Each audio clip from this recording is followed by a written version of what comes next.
one.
You're listening to Radio Sputnik, telling the untold.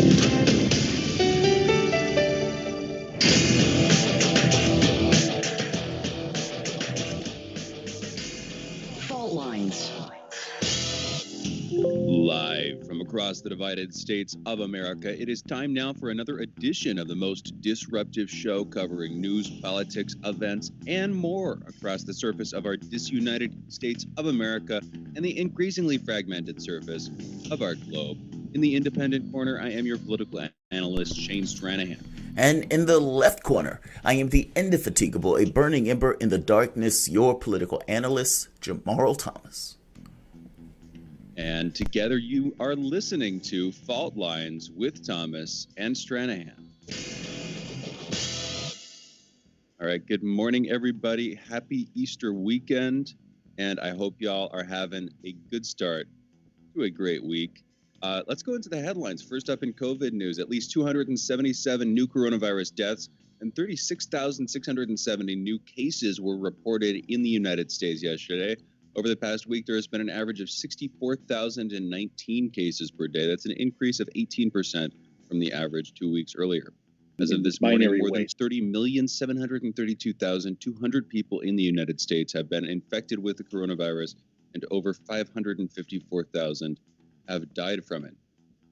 At an early vigil on Saturday, Pope Francis celebrated Easter Sunday by calling for an end to vaccine delays and the free shipment of vaccines internationally, saying that he urged, quote, the entire international community in a spirit of global responsibility to commit to overcoming delays in the distribution of vaccines and to facilitate their distribution, especially in the poorest countries, end quote. In international news, Iran and the United States have agreed to enter into indirect negotiations over the return of both to the Joint Comprehensive Plan of Action, known better as the JCPOA, or more simply the Iran nuclear deal. Talks between the two countries will begin in Vienna, Austria next week. And of course, this is a significant move after Trump pulled out of the JCPOA and after decades of American sanctions against Iran at this point. Any sort of longer-term resolution of that ongoing political competition crisis, chokehold that the United States has been continuously trying to put Iran into would be good for the Middle East. It would be good for West and Central Asia. It would be good for the world, frankly. So hopefully those talks go well. But Jamarl, what do you think is going to happen here? I think Joe Biden is doing anything in his power to save face to get back to the JCPOA, including begging Iran to get back to it. Because I think all of the agency from the standpoint of strength and leverage is in Iran's favor. I mean, think about what they're doing for the moment. I don't believe for a moment that Joe Biden wants to go to war. And if Joe Biden doesn't necessarily want to go to war, and if he's not going to willing to go beyond what Trump did, meaning Trump, the quote-unquote maximum pressure strategy, then Joe Biden has a problem. Where do you go from here? Iran is increasing the distillation of the fuel source, the fuel. And so you get to this kind of weird thing of Donald Trump, in trying to be extremely strong, has basically shown weakness because there is nowhere else for the U.S. to go. I mean, come on. So, yeah, Biden needs to get back to the JCPOA. His problem is he doesn't want to get called weak doing it. Just get back to the JCPOA, dude. the weakness part that's in your head. Don't get me wrong, they'll scream it. But the truth is, it was us that pulled out the deal. And nobody wants to either own that or deal with that, but we pulled out that deal. If anybody's going to go back to it first, it should be us. I just think that's just fair. And for the people who are, for the people who are calling him weak, for the people who would be calling him weak, at a certain point, a crowd of people is just a collection of idiots. And you can ignore the bulk of voices if that's in some sense what you need to do if you want to be an effective statesman.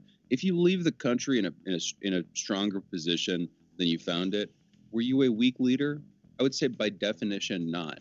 And if you know what you're doing, if you have a sense of internal conviction and commitment, then you can disregard the voices of the crowd. But Biden does not. Biden is again softly enjoying the plush feel of his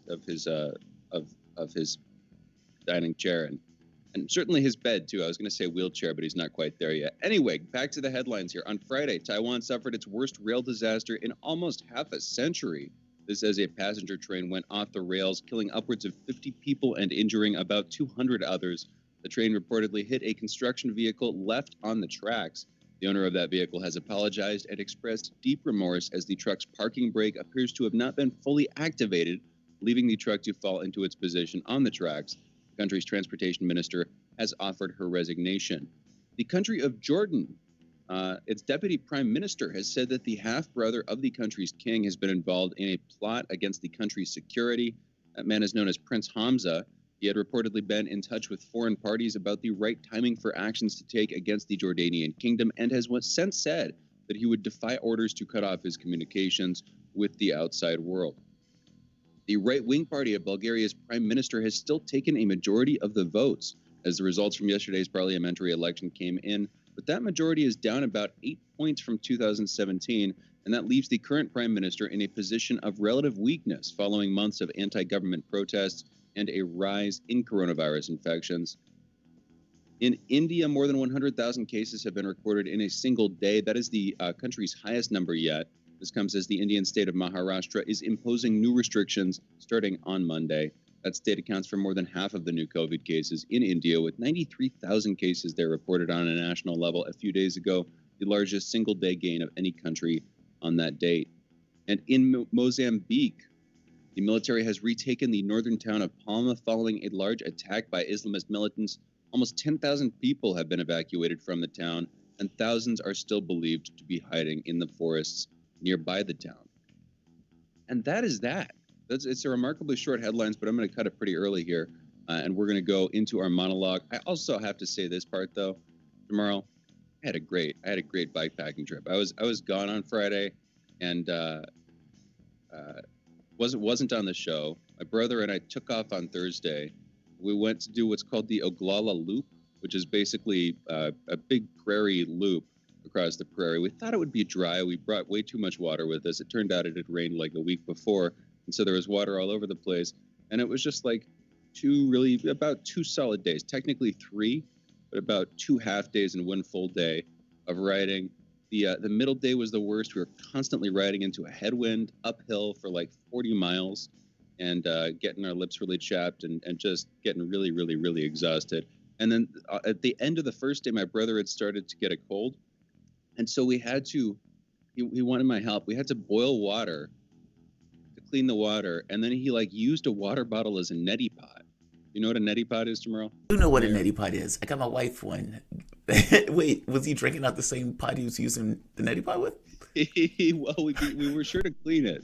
But yes, and we boiled the water because if you don't do that, then very bad things can happen. Because again, you're shooting water up your nose basically. But apparently that worked well. He did that the morning of our second day out, and he said that he was feeling better by the afternoon, and then he recovered pretty quickly. And thankfully, at least so far, I do not have a cold, even though it was a long 7 hours there and then 7 hours back in a car to do this loop. It was freaking beautiful, man. That's what I've got to say. That is very cool. Anyway, more about that some other time. Yeah, we covered 90 miles total, and the best day was probably the last when we just had a constant tailwind at our back. But those are headlines. You guys are listening to Fault Lines with Thomas and Stranahan. We are going into a break. We'll be back on the other side of this break in our monologue, Jamarl's monologue, our soapbox segment. and a short conversation on that soapbox before we go into the Lou Elizondo interview, the second half of this interview that you guys heard the first half of on Friday. Again, you guys are listening to Fault Lines with Thomas and Stranahan. We will be right back on the other side of this short break. Fault Lines. What do we want? News, politics, and culture. When do we want it? Wait, we weren't finished. News, politics, and culture without the red and blue spin. Okay, so now when do you want it? Daily from noon to 2 p.m. Eastern Time. Okay, satisfied now? Never. Tune in to Political Misfits on 105.5 FM in Washington, D.C. and on 102.9 and 104.7 FM in Kansas City, Missouri. Daily for our analytical fix. No surrender.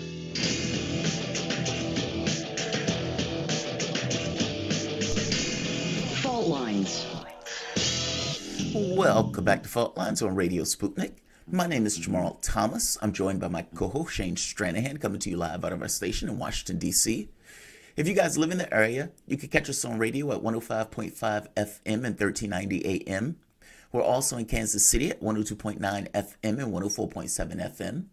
If you guys are digging what Shane and I are putting down, regardless of the platform you're consuming this content on, give us a like and share that audio or video. If you want to join in on the conversation, you can do so with a chat, a tweet, and of course, you can reach us by phone at 202-521-1320. That is 202-521-1320. Your engagement helps make this show what it is, so definitely don't be shy.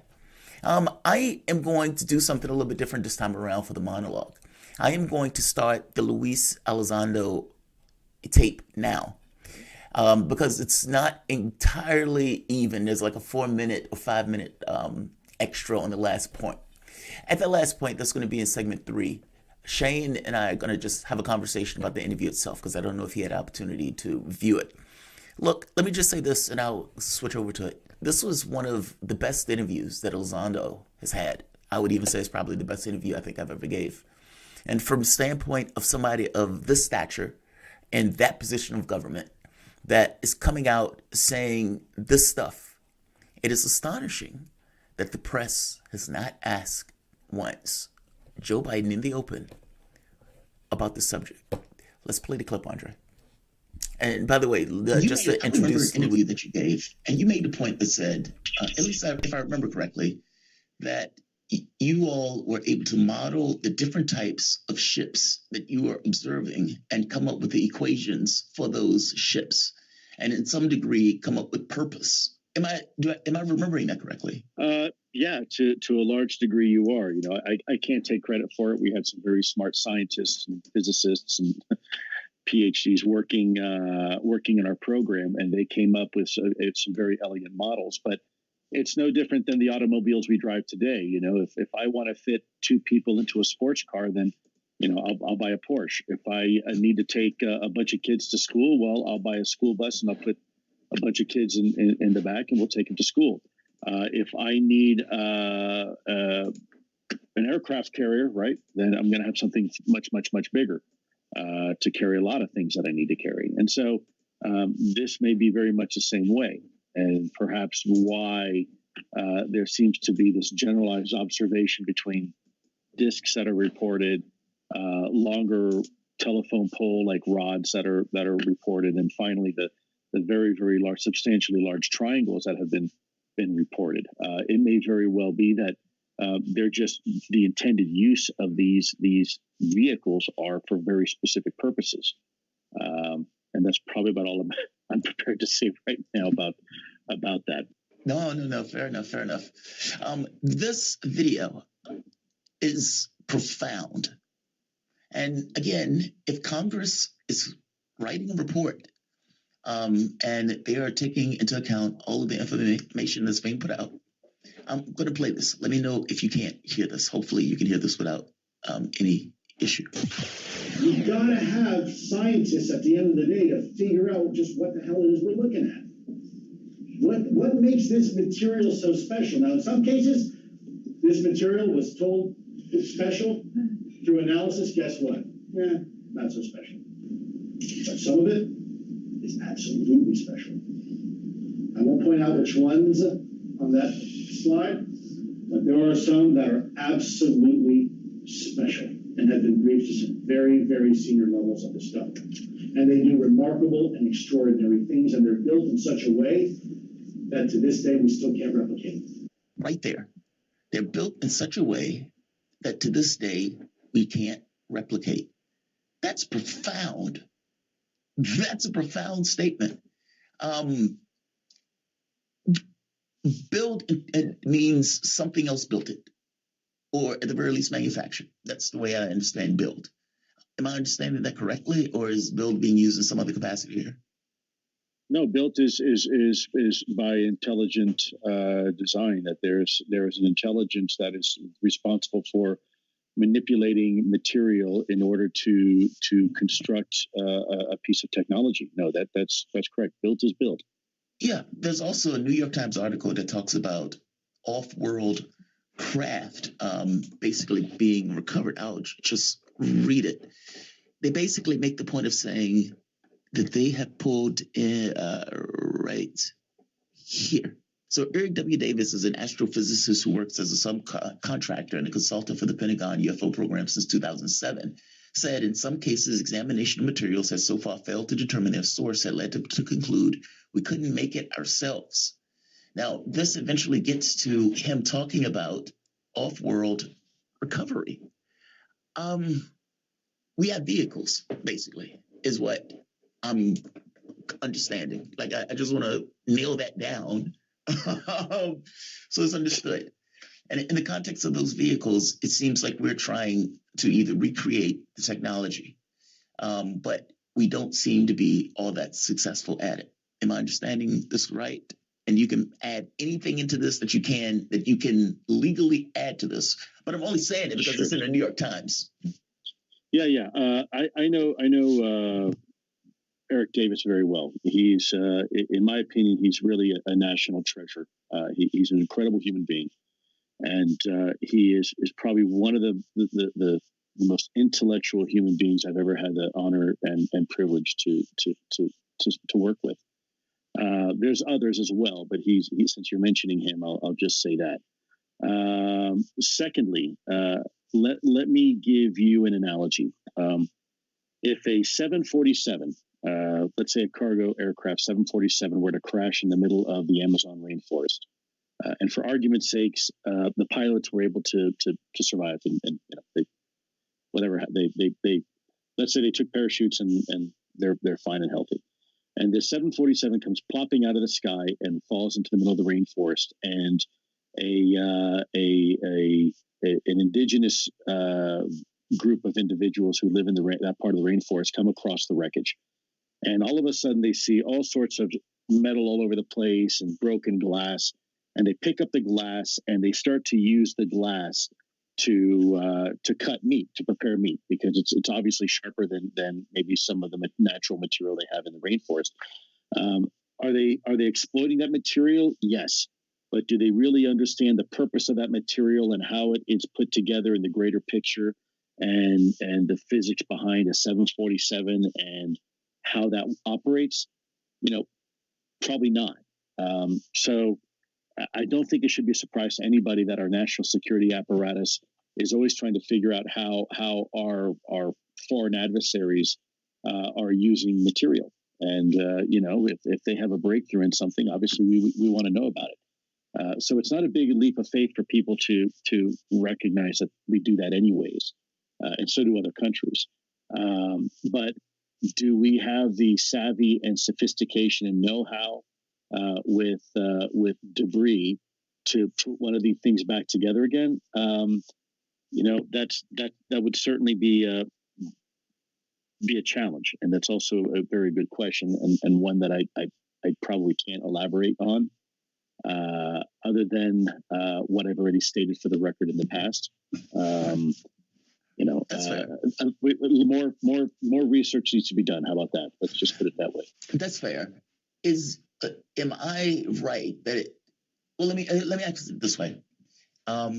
It's the problem that basically whatever that is being worked on, let's say in the black, there are a limited number of people that can work on it because there's going to be a limited number of people with clearances. And regardless of how talented a scientist is, that scientist requires other people, other research, other technological advancement in order to make any progress.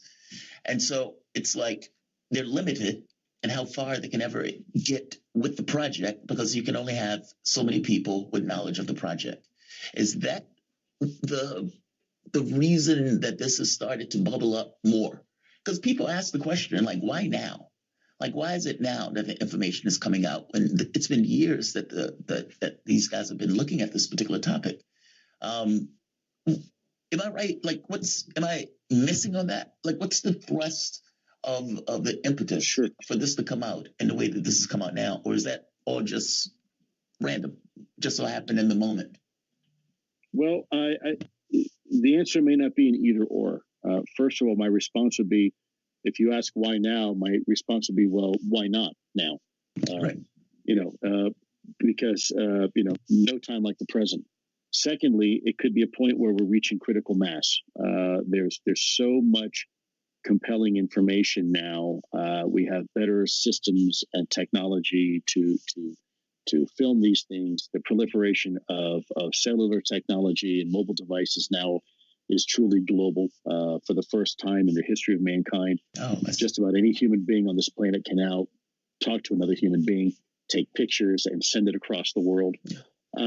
So, I've often said this conversation is very different than a fine wine, where a fine wine, the longer you keep a cork on it, the better it tends to get. This is not that conversation. This is a conversation probably more like rotten vegetables or rotten fruit in your refrigerator.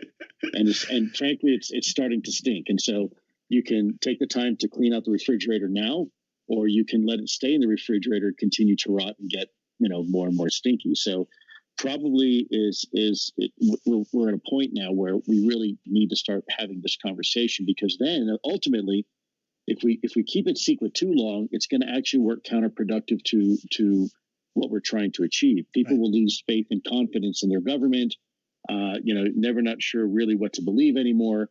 And that's not a good scenario either. So, I can't answer for the government why now. I can only answer for me. I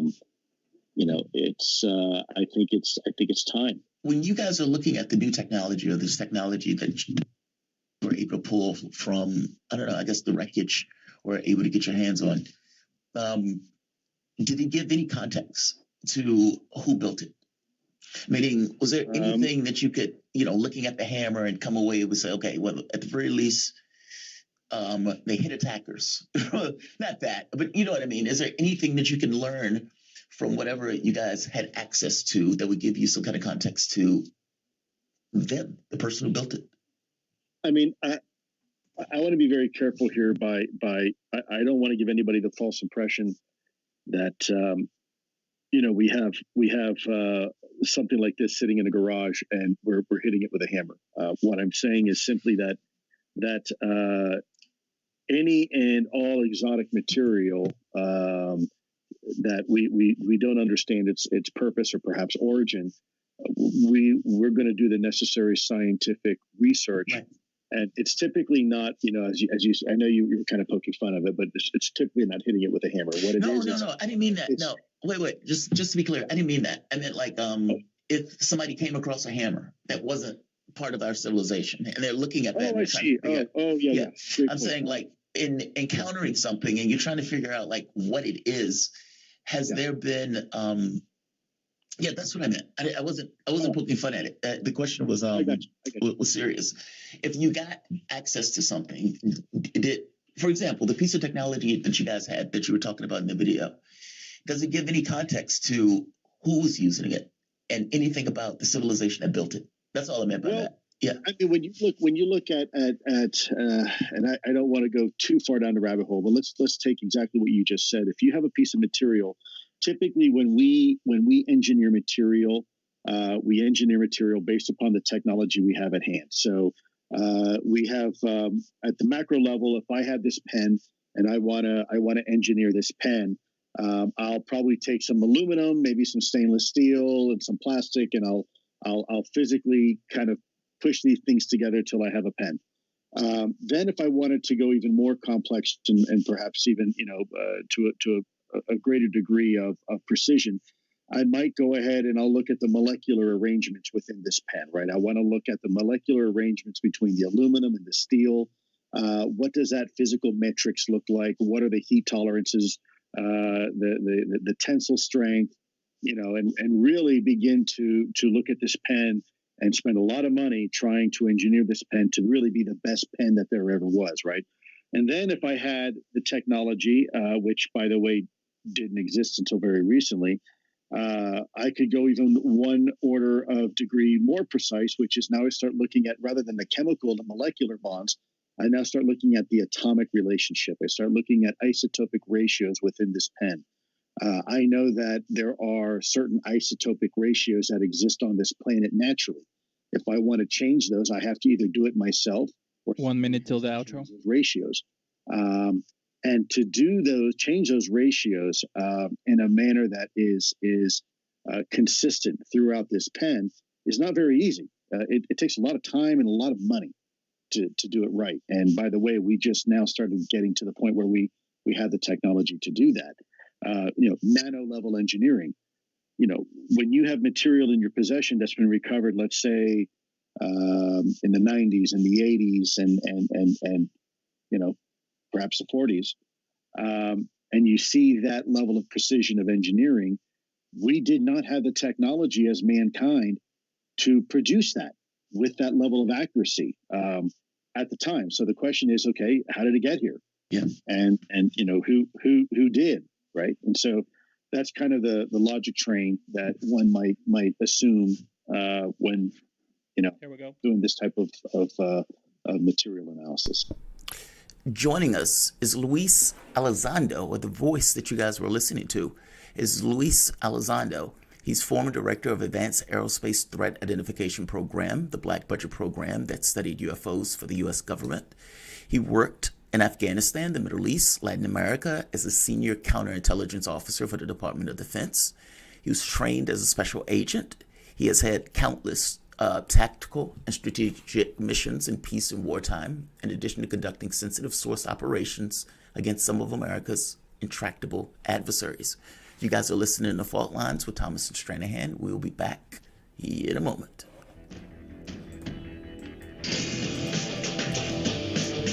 Fault Lines. You're listening to Radio Sputnik.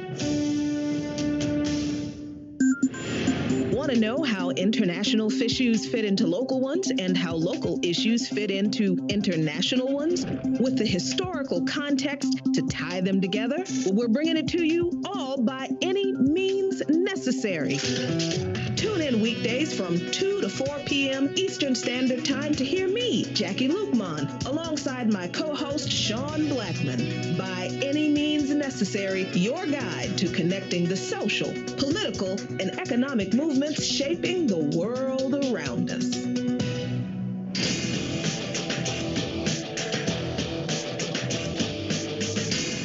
Fault Lines. Welcome back to Fault Lines on Radio Sputnik. My name is Jamarl Thomas. I'm joined by my co-host Shane Stranahan, coming to you live out of our station in Washington, D.C. The voice that you guys are about to hear is Lou, or Luis Elizondo. He's former director of Advanced Aerospace Threat Identification Program, the Black program the Pentagon was using to study UFOs. He's worked in Afghanistan, the Middle East, and Latin America as a senior counterintelligence officer for the Department of Defense. Trained as a special agent, Lou has led countless tactical and strategic missions in peace and wartime, in addition to conducting sensitive source operations against some of America's intractable adversaries. Let's listen to the second part of this clip. Let's play the clip. I remember once before there was a case about turning off the nuclear facilities. There was that one. I would imagine that freaked people out royally. Yeah, you can imagine, right? But other countries have to also experience this. Like the Soviet Union had to experience this. I don't believe for a moment.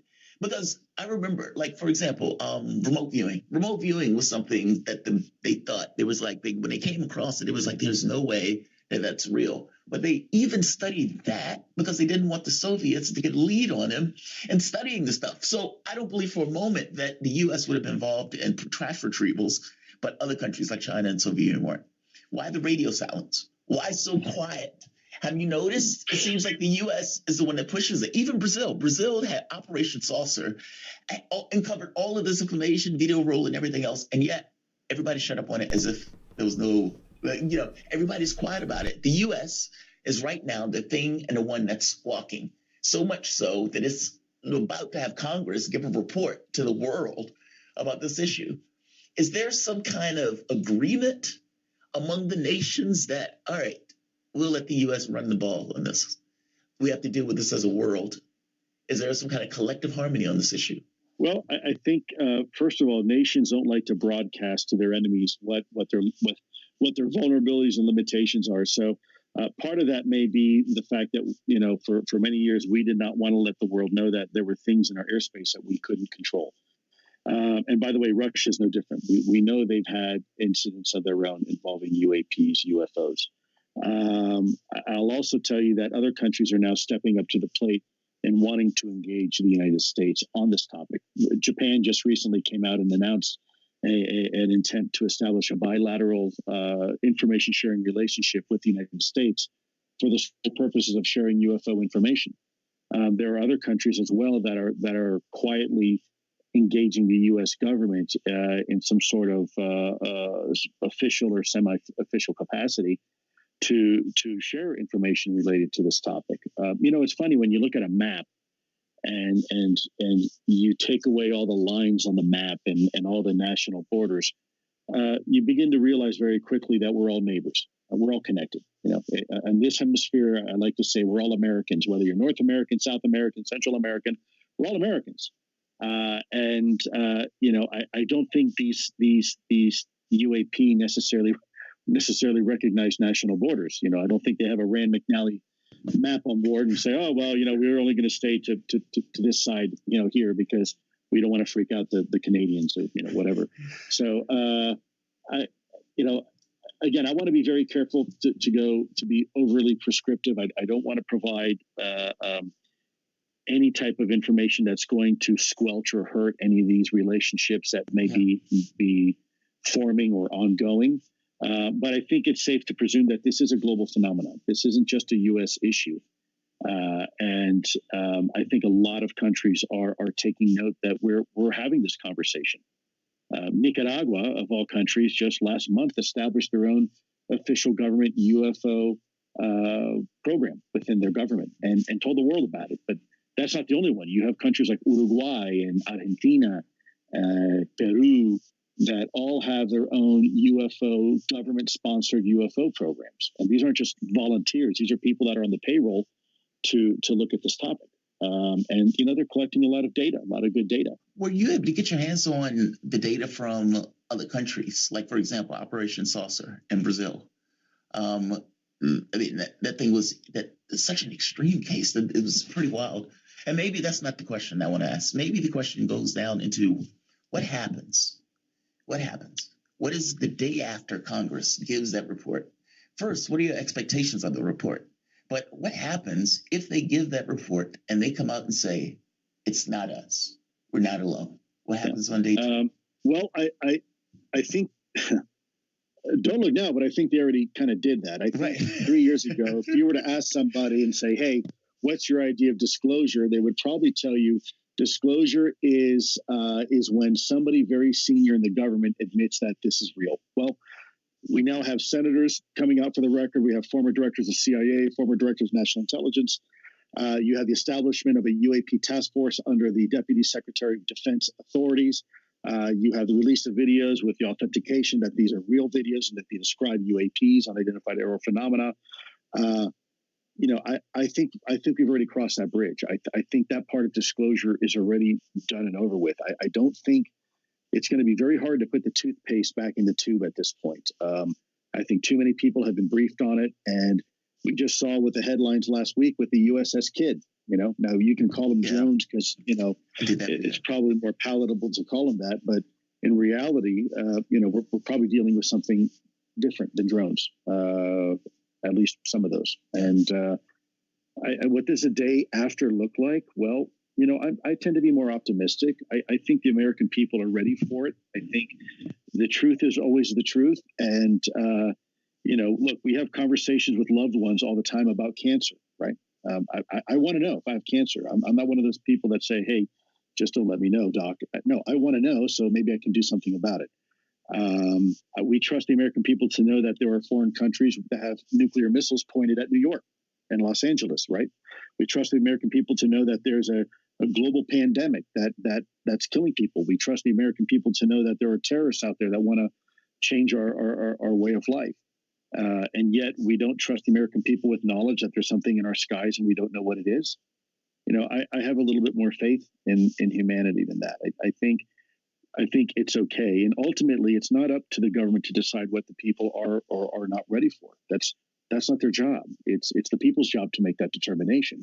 And at the end of the day, if people say, yeah, okay, we're good with that fact that we're not alone, okay, and we don't really want to spend any more resources, then fine. But at least we had the conversation, right?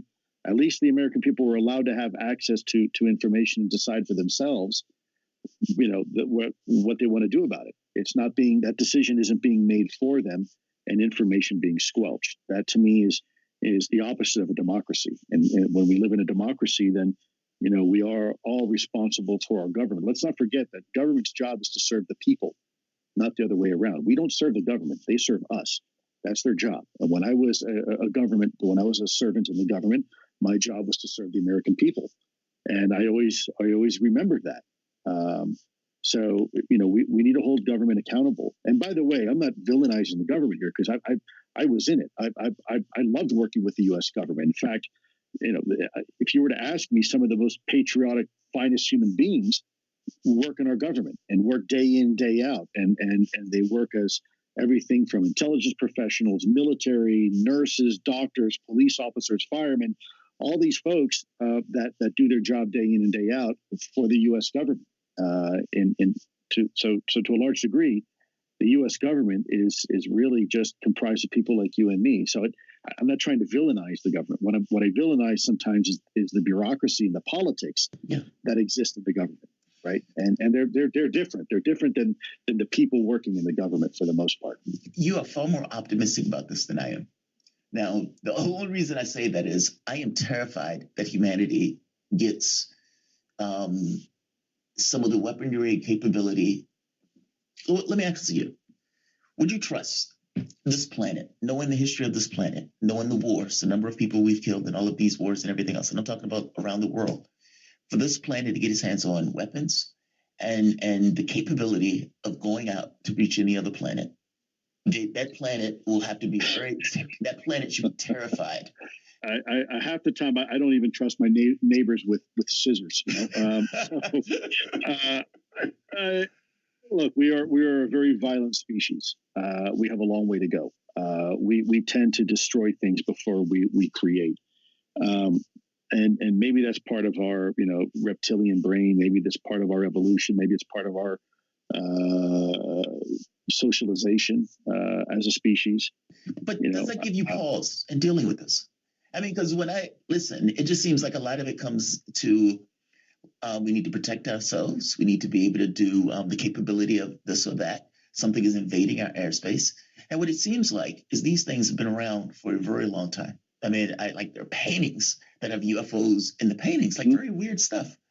And so it's like, and I know people make the argument, these things have been around forever. If it was ever really a threat, that threat would have been it would have been instantiated by now.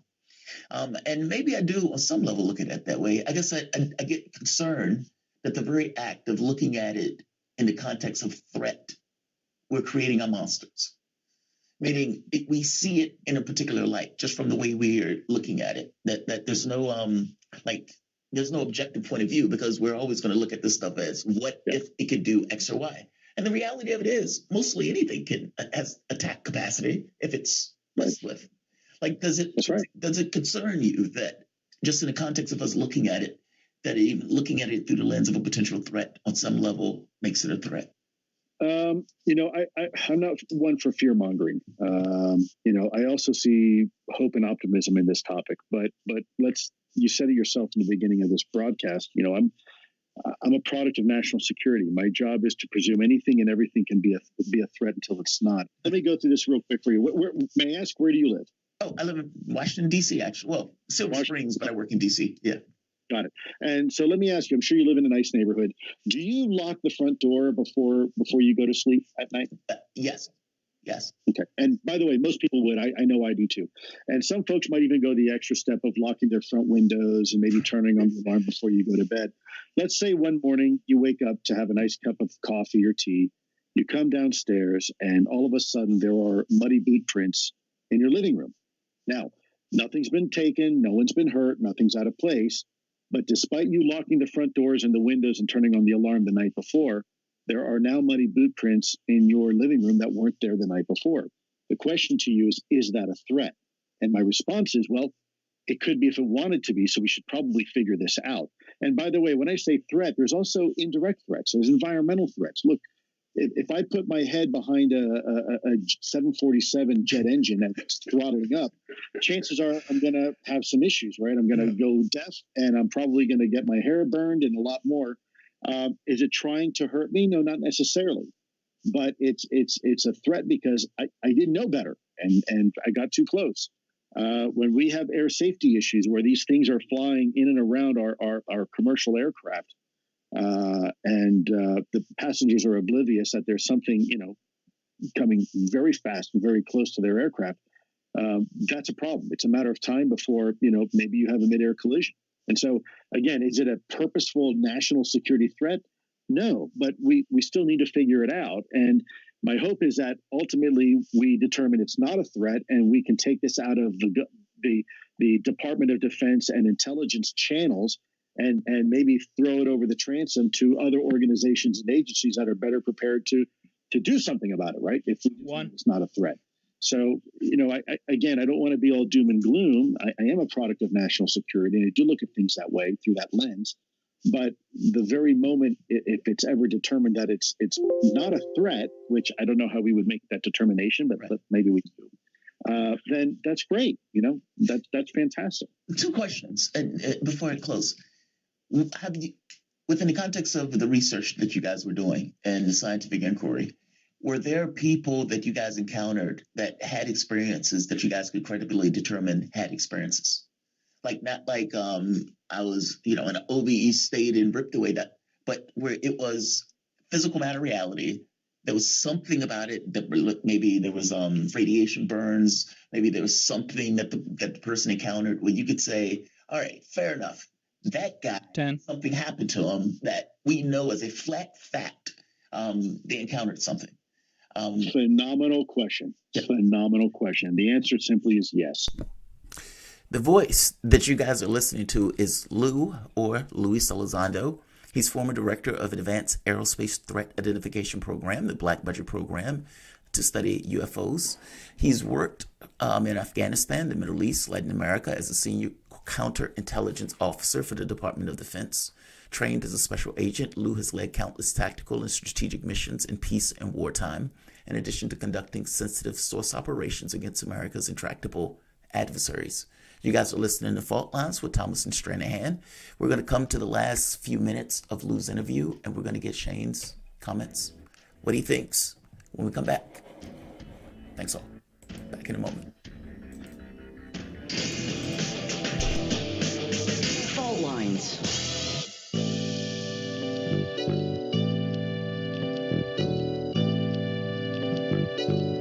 What's the most important hour of the day? It's the Critical Hour with Dr. Wilmer Leon. On this show, we don't just deliver the latest headlines. We divide the real from the fake.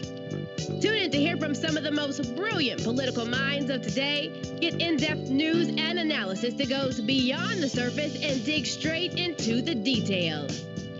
Set your clock to the Critical Hour for a news perspective unlike any of those other guys.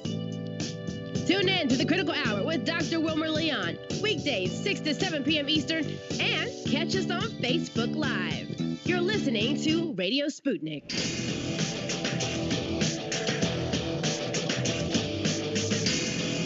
fault lines. Welcome back to Fault Lines on Radio Sputnik. My name is Jamarl Thomas. I'm joined by my co-host Shane Stranahan, coming to you live out of our station in Washington, D.C. The voice that you guys are about to hear for the last part of the interview is Luis Elizondo. He's former director of Advanced Aerospace Threat Identification Program, the Black Budget Program, to study UFOs from the Pentagon. He's worked in Afghanistan, the Middle East, Latin America as a senior counterintelligence officer for the Department of Defense. Trained as a special agent, Lou has led countless tactical and strategic missions in peace and wartime, in addition to conducting sensitive source operations against some of America's intractable adversaries. Let's continue with this interview, the last part. Within the context of the research that you guys were doing and the scientific inquiry, were there people that you guys encountered that had experiences that you guys could credibly determine had experiences?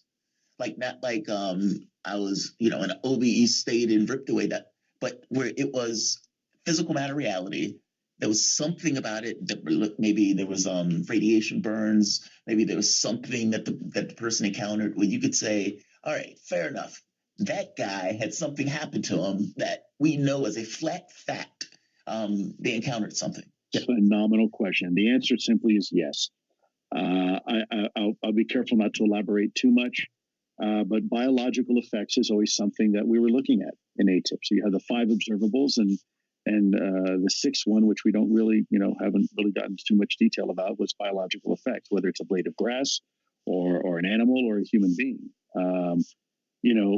Anytime you are around intense amounts of energy, weird things happen biologically. That's just the way nature is. And so we did have, we had some very interesting and compelling data in that area.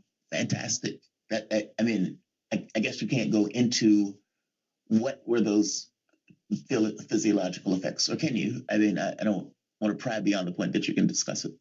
I have to be careful. Broad categories. I'm not a medical doctor. I'd rather allow some of the medical doctors that were associated with this program to speak about that. Physiology, morphology, things like that is something that I'm not qualified to discuss. But there were some. Yeah, there were certainly physical effects associated with this, and it's something that there were some studies done with the government to look into that as well. Very interesting. And last question, is there something that you would want the public to understand about this as you pursue it? From my understanding, I heard you were kicking it into second gear, that you've left to the Stars Academy at this point.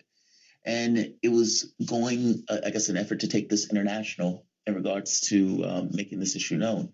What is the objective at this point? Like, when you say you want to kick it in second gear, what does that mean? What is the next X number of years in regards to the things that you're trying to accomplish in the larger world? Well, we're well underway in second gear, and you're part of that calculus. Your audience is part of that calculus.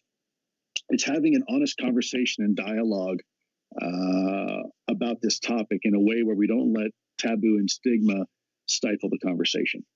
It's a way where we can have an academic and a scientific conversation where we're not imposing any type of preconceived notions or conclusions or narratives about this.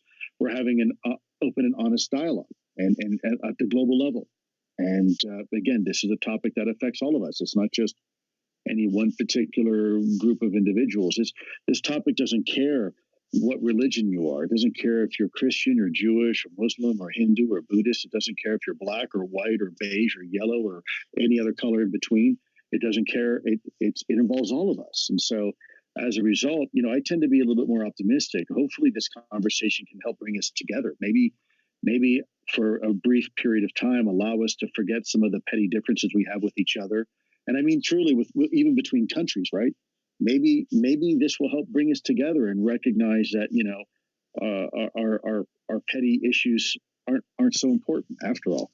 Yeah, the cosmic, where it's humanity as a whole, as opposed to these rival fractions. So the fractions aren't real; the people are. One last question that just jumped out at me while you were talking, and when you guys are finding these kind of physical effects of items that have crashed, is there any something within the context of those items that gives you an impression of physical characteristics, like height, fingers, digits, size, any of those things. And I get you're laughing, so I guess you're because you're asking really good questions that I'm probably not qualified to answer. If you're probably noticing, I'm looking a little bit nervous at the NC as you ask that question. I'm sorry. No, it's again a great question.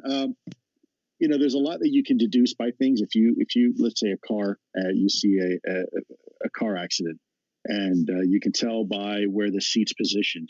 How tall the driver was, right, and maybe where the steering wheel's positioned. That's all important information.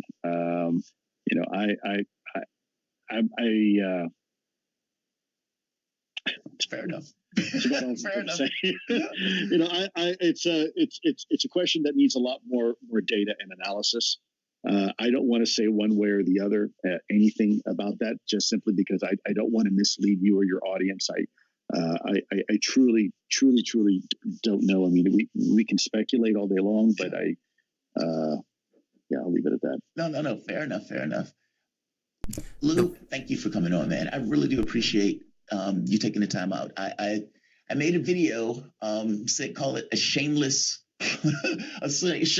request for Elizondo to come on, and he came on. So I really do appreciate it. Anytime. I really appreciate it too. It's very, very thoughtful questions, and not a whole lot of people can make me squirm. The voice that you guys were listening to was Luis Elizondo, former director of Advanced Aerospace Threat Identification Program, the Black Budget Program the Pentagon was using to study UFOs. He's worked in Afghanistan, the Middle East, Latin America as a senior counterintelligence officer for the Department of Defense. Trained as a special agent, Lou has led countless tactical and strategic missions in peace and wartime, in addition to conducting sensitive source operations against some of America's intractable adversaries. And this guy's been briefing Congress. And he's briefing Congress on stuff he's seen, not just what he believes. I don't know how that interview takes place, that specific interview takes place. And Congress, or for that matter, Biden, is not immediately asked, are you going to back up the investigation into UFOs and make those clearances available to whoever needs to in order to get that information out to the public? What do you think, Shane? I thought it was a phenomenal interview. I thought he answered to the degree that he could answer. I don't want Lou getting suicided, quote unquote. But there were a lot of questions rolling in my head that didn't seem to get asked. And I don't know if that's because people are in the UFO field and we do politics, but I thought it was a good interview. So what are your thoughts? Just hearing that part. I thought it was solid, and I'll start on a more personal note. Just knowing you and knowing going into this interview what you wanted to accomplish with it. For one thing, this is the guy to talk to, as far as I can tell, if you're wanting to, get as close access as you can to the government's perspective on these things. Again, the head of ATIP coming out and talking about this stuff in public, he would be the guy to get. And I know that you personally, I think he said at the end, most people can't make me squirm with the kinds of questions they ask. I'm slightly paraphrasing there, but I know that was kind of your goal, not to make him squirm necessarily, but to push him. It's like if he is able to go public with some of what he knows, and then he has to keep some of it under wraps because it's still, it remains confidential, and he could be prosecuted and silenced if he were to overstep his bounds. You as an interviewer sort of want to try to triangulate to the best extent of your abilities what lies in the darkness, what he can't be saying, and so you're trying to ask questions to poke around the edges like that. And he sort of registered that, and you could hear it too, in the fact that he is unable to ask quite a few of unable to answer quite a few of the questions that you're asking there. But I thought it was great. I thought it was very interesting, and I'm really glad that he'd be down to come and join us soon, because I'd like to join the conversation this next time too. Of course, I was on my trip, so no intent on your end. You wanted me to be a part of it too, but I'd love to be a part of this. It was very, very amiable dude, very easy to talk to, and giving really, really interesting information. And you can tell from how he's talking about it very clearly, he does not think that what we're dealing with comes from this planet. Very simply. Yeah, he's very You clear. know, Yeah. he makes that very clear a couple, and it's like sort of extreme implication, like the strongest of implications. He's not directly saying they are aliens, that kind of thing. They're not from Terra, they're not from Earth, but that's very obviously where he goes with it, and it's just interesting. It's interesting to hear that, and what the hell does that mean?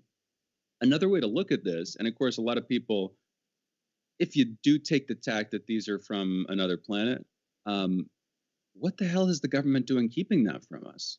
That is like a moment of existential importance in the history of not just humanity but life in the known universe. Suddenly, you have a lot more life in the known universe, assuming that this is coming from somewhere else. Why do we not deserve to know about that?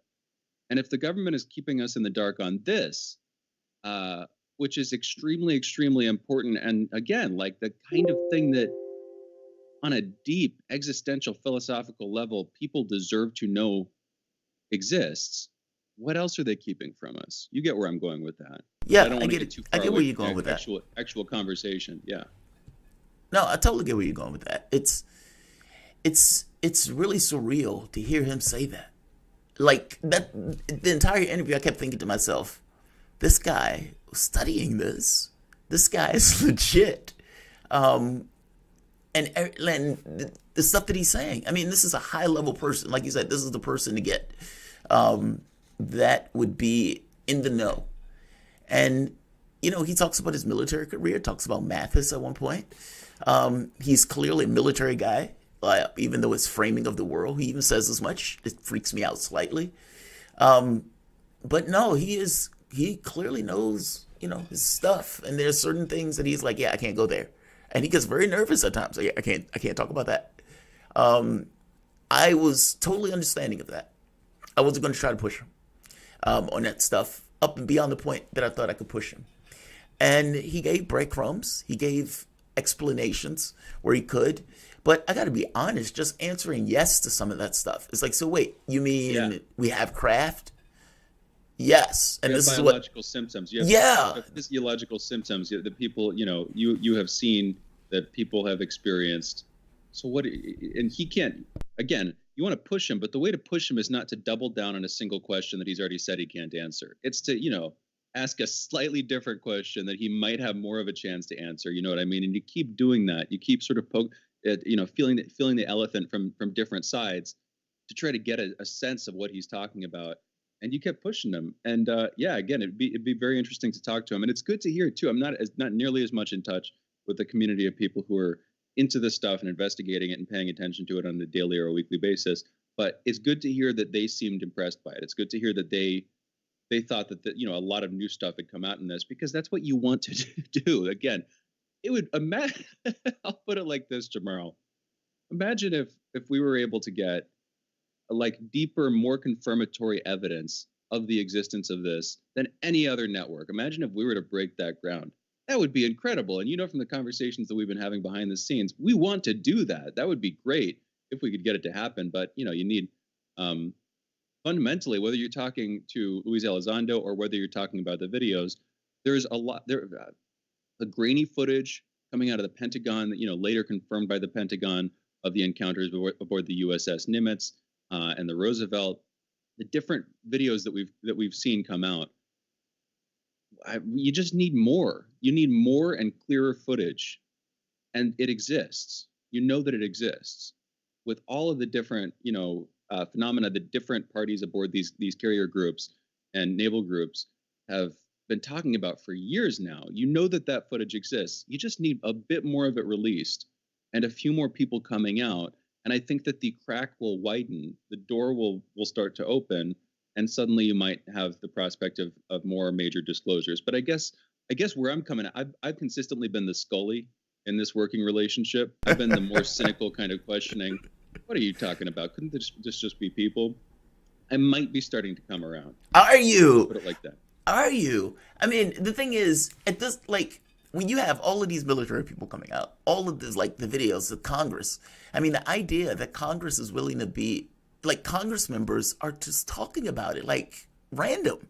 Like the CIA, Woolsey just did a video where he's like talking about this friend of his being in a plane that was like frozen in midair by UFO. This is the guy who used to run the CIA. It's like it seems like it's open season where they're like, we're free to just talk about our stories that we've been holding in all of this time. And so, look, I don't know how he says that. Ratcliffe says that. Marco Rubio says that. Woolsey says that. Even Brennan is talking about this stuff. And how these guys say this, they're talking about technology. How you have like the Roosevelt, the Nimitz, or even the one that he just talked about, Raphael and the kid, where these guys are like being chased by drones that they're calling drones. And it's like, dude, what drones does that? It's phenomenal, man. I am looking forward to that congressional report. I don't believe it's going to tell us everything, but I am. If that thing says we're not alone, oh my God, I don't know what that means. So.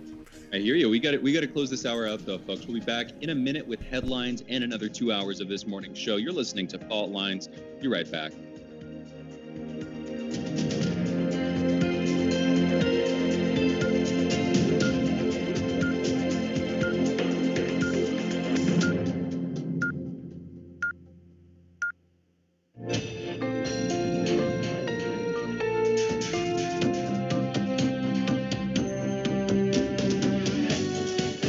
Listening to Radio Sputnik. Telling the untold.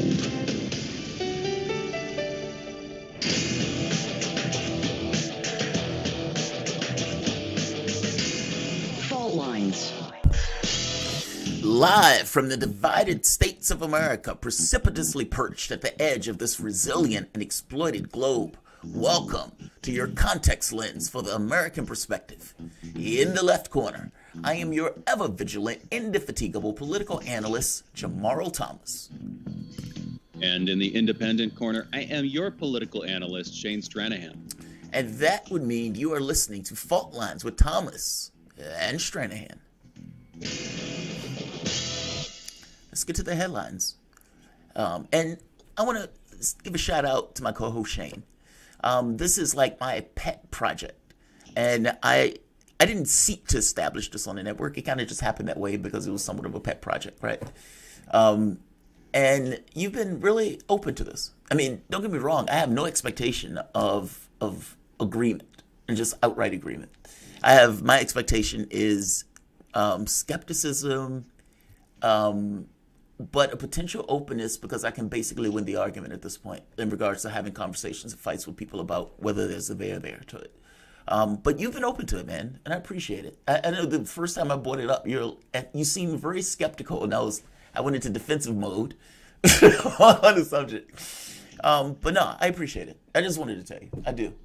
I appreciate that, and I'm skeptical because it's like these are huge claims with broad implications, with like literally the broadest of implications about it's all in the black. Extent and nature of our universe, and it's all in the black, and you only see so much coming out. And it seems that the sieve is increasingly leaking. It seems that whatever there is there, more of it is coming out. But there still is a part of me that's like, okay, but couldn't this just be some weird psyop? Couldn't this just be some large project of different intelligence agencies to cover their tracks with R&D that they've been doing, that kind of thing? That's still, there's still that it still is an explanation. I'll put it like that. Yeah. But you can't get rid of that and as an absolute. I mean, like his argument when I asked him that, his point was we don't fly sensitive equipment around sensitive equipment like that. Like we don't take a black budget item and then fly it around naval carriers or fly it around military bases or shutting down the nuclear facilities. Because I told you one of the cases had to do with a ship that flew over one of our military installations, freaked out the guard. The guard is like flipping out and is screaming to his boss, like, there's a ship.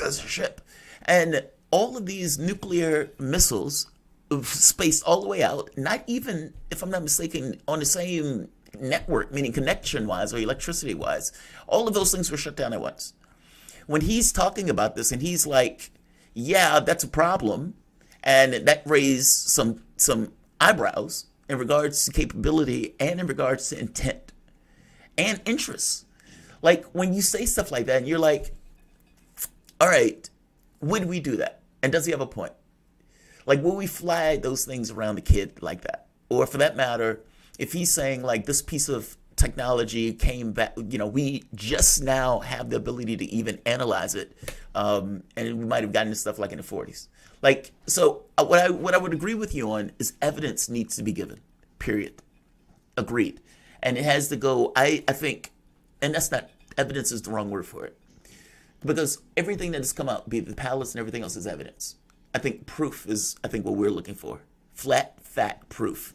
We need Joe Biden to drag that corpse of an alien out and says, all right, here's the corpse, here's the craft, I'm going to get some warm milk. And, and you'd think, here's the thing, if there could come a point some soon here where Biden has enough problems on his hands, he has enough things that he wants to cover up that he's like, okay, let's bring out the aliens. Right.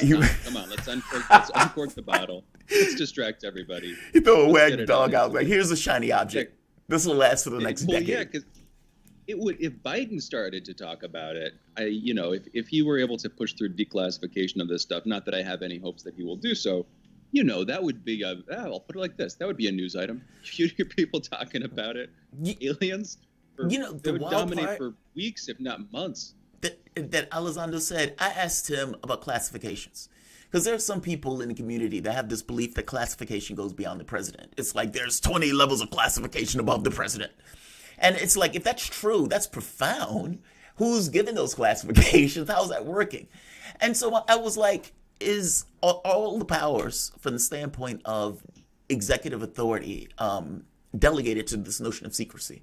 Meaning the president has to know. The president is always in on the loop. He says, yes, it's not, this kind of magical authority stuff. It's delegated through the president, meaning the president knows. He said should know, meaning the president at times doesn't know.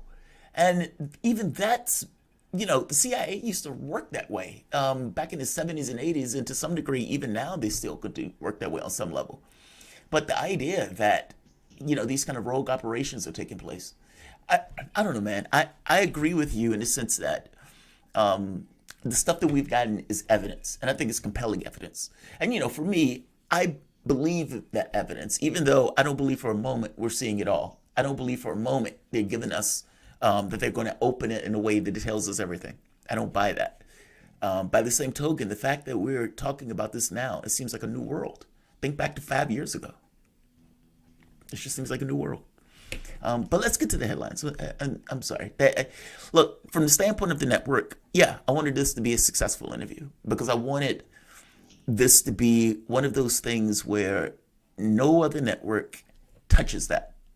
Meaning Fox News has their people on. You might have Maria Bartiromo, and she might have on Deanna Ratcliffe.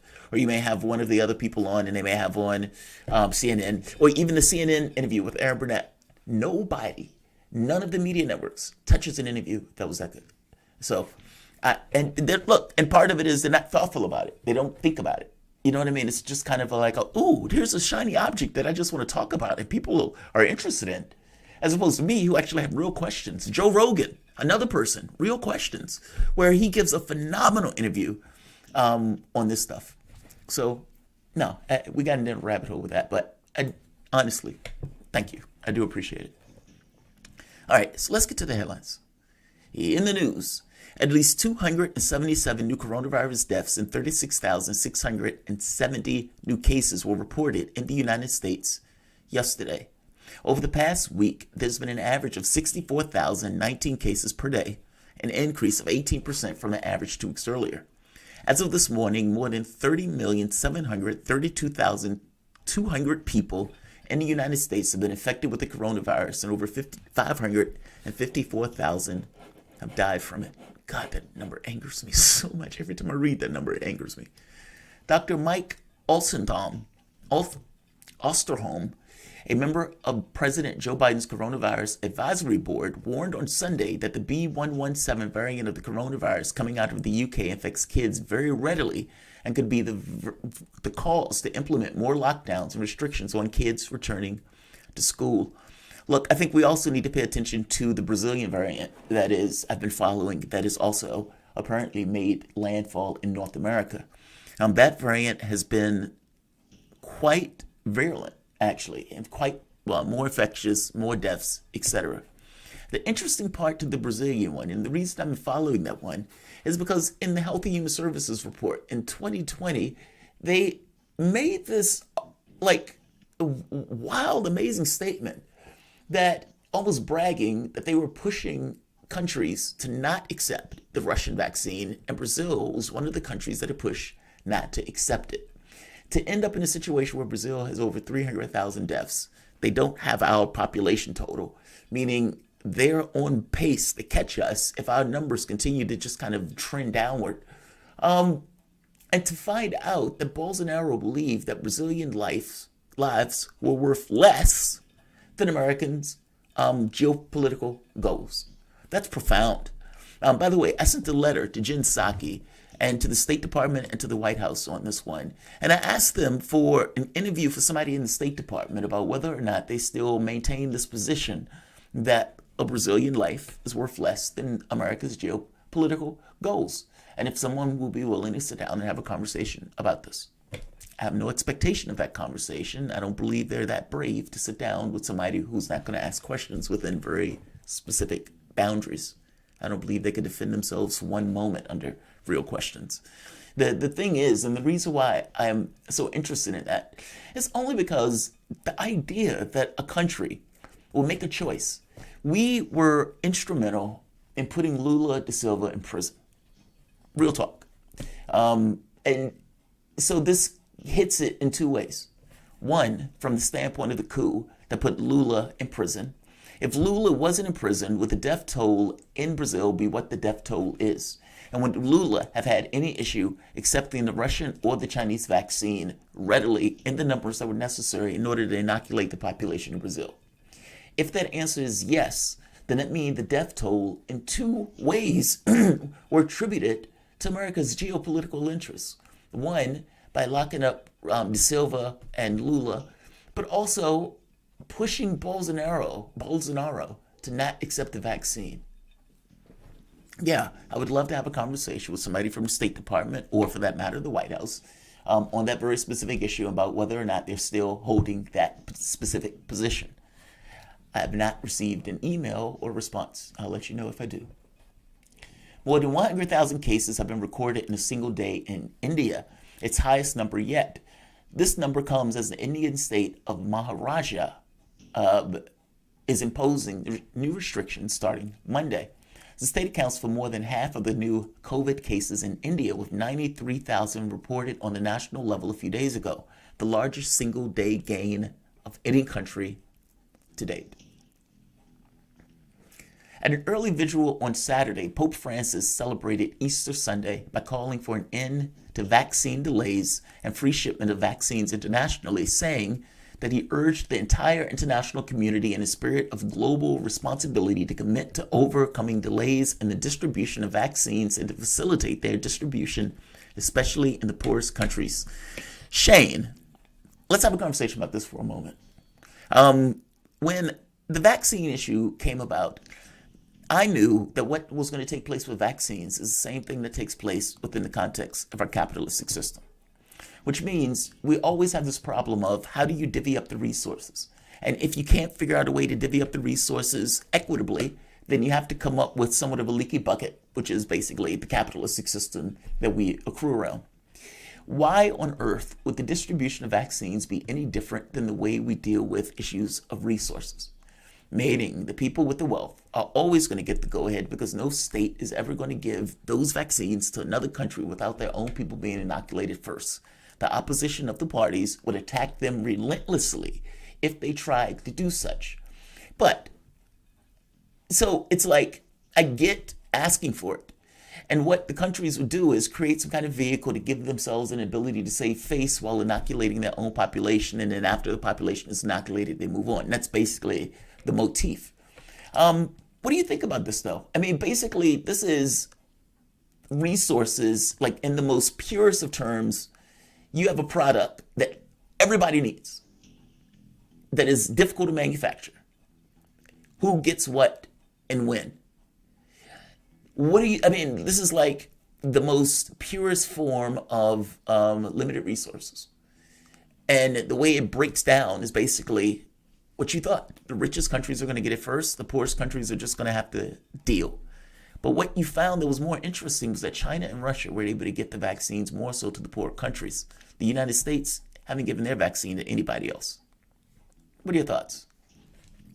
I think that's the part of it that's most interesting to me, and the part that we do keep coming back to our credit, is that China and Russia have been trying to, I mean, they not only have developed the vaccines, but they've been trying to distribute them more widely. They've tried to, either give them away or, open up a partnership, an economic partnership where they sell them to other countries. And that has been met at many turns by the U.S. and the EU not wanting them to do that, either stopping other countries from getting them or for geopolitical reasons, not for health ones, not for health policy reasons, denying the vaccine. That's been very interesting. That's the one thing that, I could have seen it coming, but I wasn't thinking about it at the time. The other part, yeah, that makes sense. People are going to be nationalistic. They're going to keep the resources that they have their hands on. That's sort of expected. The one thing that makes this crisis different, of course, is that if you can lower spread everywhere, then in some sense you're improving the standard for everyone around the planet. In other words, it's a similar case to global warming a little bit, where if other countries are fully vaccinated, then you're going to have much less, potential infections of Americans. You're going to have much less global circulation, which is going to reduce regional circulation as you start to open your economy back up and as you start to do all the things that make you money in the long run as a nation state, exporting goods, selling things, buying things, making deals, that kind of thing. You get where I'm going with this. So there is a definite advantage in the long run to having everybody be vaccinated. But for any country, the short run move to make is, okay, vaccinate your citizens first. But again, what screws with me here and what I didn't see coming is when Russia wants to give the vaccines to Brazil, the U.S. stepping in and saying, no, you can't do that. Don't take it, Brazil. Yeah. That is profound. Like that's I keep saying, man, zero sum politics. I keep saying it. That's vicious politics. And here's the thing, that if this got any press, if it became known that Russia, if it were widely known among the American public, I don't know why it would be, because we tend to be a little bit more insular with our media. We tend to be a little bit more inward looking. But if it were known that Russia had offered Brazil the vaccine and that we stepped in to keep them from getting it, if it were widely known in Brazil that had happened, what would the perception of Russia versus the U.S. be? I don't know. If the facts were out, I think people would be pissed at the U.S. as we are. It's like, what are you doing here? What's the justification? Why are you letting thousands of people die? And on a pretty regular basis, on a weekly basis, why are you letting a lot of people die just because you don't like this country? And so you're deciding to step into our affairs. Brazil is not America's. And yet it's just another instance of us intervening. And in this case, we're not just killing people directly with our weapons. We're also killing them tacitly by preventing them from getting the resources they need to stay safe. You get where I'm going. Totally. So let's end it here. Yeah, totally agree. Those are your headlines. You're listening to Fault Lines with Thomas and Stranahan. We'll be back in a moment. No, John. Fault Lines. Sorry, no, Tom. Want to talk? Get in touch with us at radio@sputniknews.com.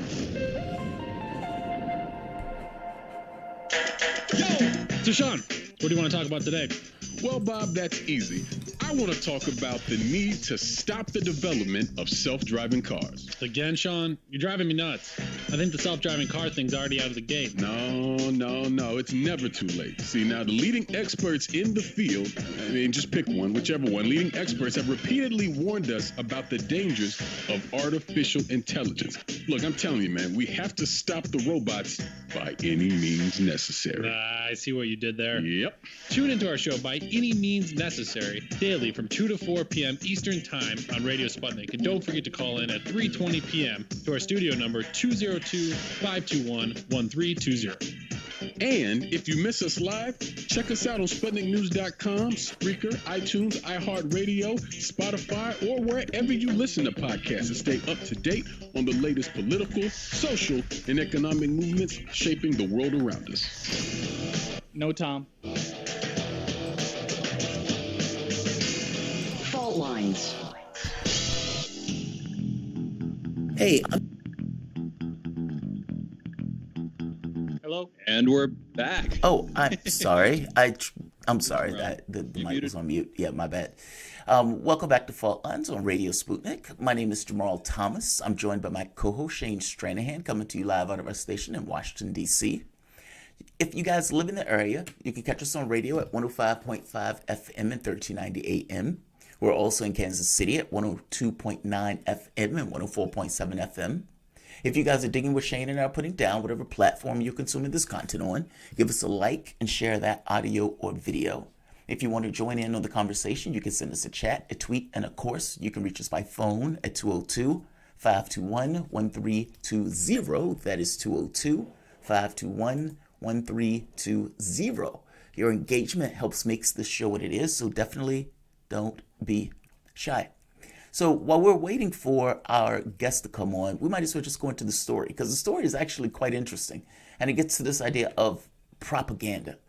Now, people give that a dirty word to it, but from my assessment, all states engage in propaganda in order to keep their civilian population in line. And I agree with Chomsky with the idea that the more quote-unquote democratic a state is, the more propaganda that is basically used to keep the state in line. They don't necessarily want to use force, so they use basically corralling people's thoughts. If you want to see an example of that, the White House press briefing with Psaki is a phenomenal suggestion of that, or example of that, where reporters only seem to be able to function within very defined lines in regards to questions, and it's very possible they don't even think questions outside of those boundaries. A website called Blaylock's Reporter found on Thursday that Canada's Department of Health wants to hire celebrities and digital influencers to basically say nice things about its work. Other outlets, this one is called the Post Millennial, made the point that they may not even be required to tell their audience that the Trudeau government will be paying them, something that is supposedly illegal according to Canadians' government's own website. The interesting part to this is there's another report that came out. I believe this was trending yesterday on Twitter, that Canada is looking at America and they're thinking to themselves, wow, those Americans and that rollout is just going really well. Now think about that for the moment. Think about where you need to be to say and look at America and thinking to themselves, that is going well. America has over 550,000 people that have dropped dead as a result of COVID, basically set on flames over the course of a year. And yet, from the standpoint of the rollout, we have a lot of med companies. Those companies, when they need to, can ramp up production. And those companies did just that. They ramped up production when they were needed to. Biden's goal is to have, 90% of the population coverage, where there's a vaccine near 90% of the population. That's what he wants. Canada looks at that wistfully. What's the problem here and what's the contradiction? If you're getting people, influencers, key term, influence, to say nice things about you, while the same token, you're not doing all that great in regards to the thing that you want them to say nice things to you about, then that, by definition, is propaganda. Not even good propaganda, because it's not even entirely true. You can see straight through it. What are your thoughts, Shane? I saw this and I was like, oh, Canada. Don't do that, Canada. Don't be that guy. Don't be that guy. I guess this is the more capitalist version of what we fear China would be doing, which is using, their perceived long arm to get the public to go along with what they want. In this case, you just hire celebrities that people will pay a lot of attention to support the work that your government is doing, which is freaking ridiculous. But that's where we are. Again, if I bring up China because if we heard this was happening, say in that country or in pretty much any other on the face of this earth, if they weren't wed to us so closely, if they weren't our northern neighbor here in the United States, if they weren't, perceived as one of our tightest and closest allies on so many grounds, we would probably be pretty damn ruthlessly critical, and we would be talking about this. This would be a bit more of a story. But no, to be clear, this is ridiculous, and it's saying something when your government is handling a crisis badly enough that you need to pay people to say good things about it. When that's the plan, is basically buying the public off by getting people that they trust, or at least know how much people trust a lot of these celebrities. But you pay attention to them some of the time, so you know them. If the strategy is get those people to say good things about us, that is itself a pretty ringing non-endorsement of your ability to handle a crisis. And at least it's coming out to some extent. But what this, of course, leads me to wonder is, where else is this happening? Where else has this happened? How else does this kind of influence campaign work? If you get to the point where you're actually paying people, the assumption on my end is you've done a lot of other shady stuff on the back end just to get them to cover you more positively regardless. You get where I'm going with this. I mean, paying somebody there's a cost imposed on you. You're having to spend taxpayer money. You've got to probably set up some side program if you don't want this to be super widely disclosed. You got to keep it somewhat in the dark. There's a lot of work that goes into it. And what we know is that, the media and governments around the world often have a hand-in-glove relationship where, a media company based in a given country, whether they are a state outlet or not, will often, even in their more critical reports, they're often appealing to some power in that country. And I just wonder, how else has this worked? And this is, in some sense, that is the real deep conversation, because this is a particularly egregious face of that problem. But the problem of the media being co-opted by state governments is the real big issue that we still don't know nearly enough about. That is, I would argue, the single greatest source of the decline of trust in the media. Again, if they're just stenographers for what the government is saying and wants them to say, then nobody trusts them. And you see that decline, and you can feel it viscerally in terms of whether or not you trust it, whether your family or your friends, whether they trust the media, which media they trust, that whole set of issues. And I wish more would come out about that, but it's good to see the story coming out too, Jamarl. Yeah, it's funny on some level. Influencers, I love that. Influencers, they can influence. And in this case, they can influence people into believing something that's probably not necessarily true about the efficacy of Canada's rollout. To go back just for a moment to what we were talking about before, I don't want people to think that we're just kind of making this out of whole cloth about the whole pushing the countries to not use basically assistance, despite the fact that Brazil is being hit pretty hard. Health and Human Services report, this is the document itself, 2020 annual report, combating malign influences in America. OGA used diplomatic relations in the America region to mitigate efforts by states, including Cuba, Venezuela, and Russia, who are working to increase their influence in the region to the detriment of the United States' safety and security. Well, they're very clear. This is all to do about us. OGA coordinated with other U.S. government agencies to strengthen diplomatic ties and to offer technical and humanitarian assistance to dissuade countries in the region from accepting aid from these ill-intentioned states. I love that. We're giving you assistance, but they're ill-intentioned in the assistance that they're providing. And right here, it says, examples include the OGA's health attaché office to persuade Brazil to reject the Russian COVID-19 vaccine and offering CDC technical assistance in lieu of Panama accepting offers from Cuban doctors.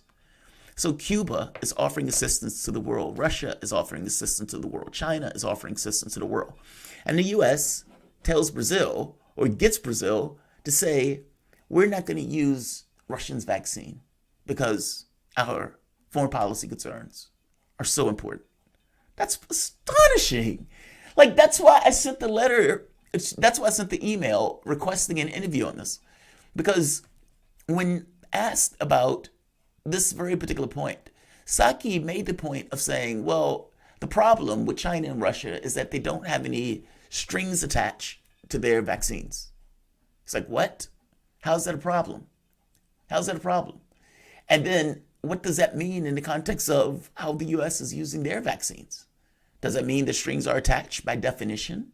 And what kind of strings are attached? What about Mexico? Are strings attached in regards to Mexico to try to get them to go back to the deal, whether migrants will be staying in Mexico as opposed to coming to the States? Like, I don't know. I agree with you, Shane. The real concern there, and thank you again for bringing up Jen Psaki's comment on this. The strings attached comment. If Russia and China are willing to just give their vaccines away, what we're worried about is that other countries might start to expect that of us too. That instead of seeking concessions when we make, supposed gifts, when we supposedly act in the best interest of other countries by trying to support them with investments, that kind of thing. As everybody who follows this knows, the trick is when we do that, we do attach strings, and those strings are often bad.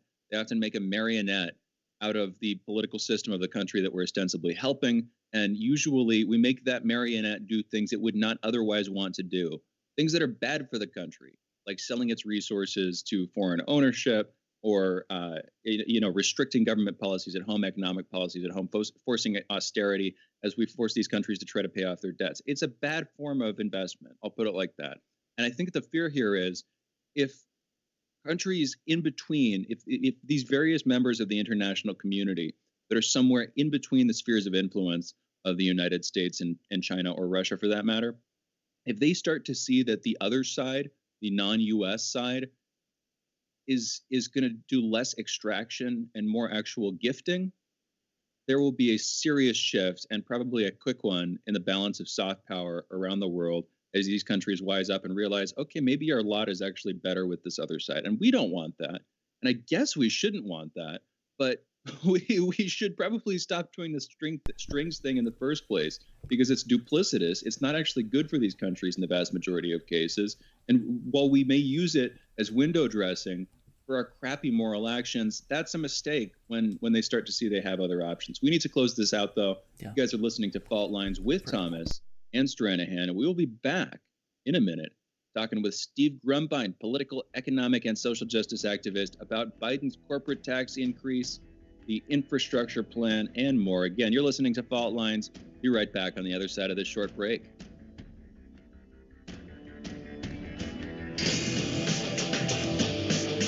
Fault Lines.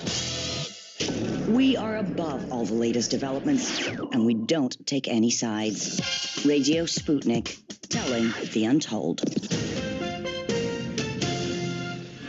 Feeling kind of blue, but maybe also kind of red, and kind of purple, and kind of alone? You've got a friend on Radio Sputnik.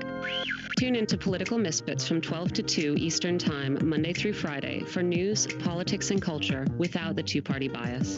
Catch us daily on 105.5 in Washington, D.C., or 102.9 or 104.7 in Kansas City. Or find us on Twitter, Facebook, YouTube, Spotify, or wherever you get your news.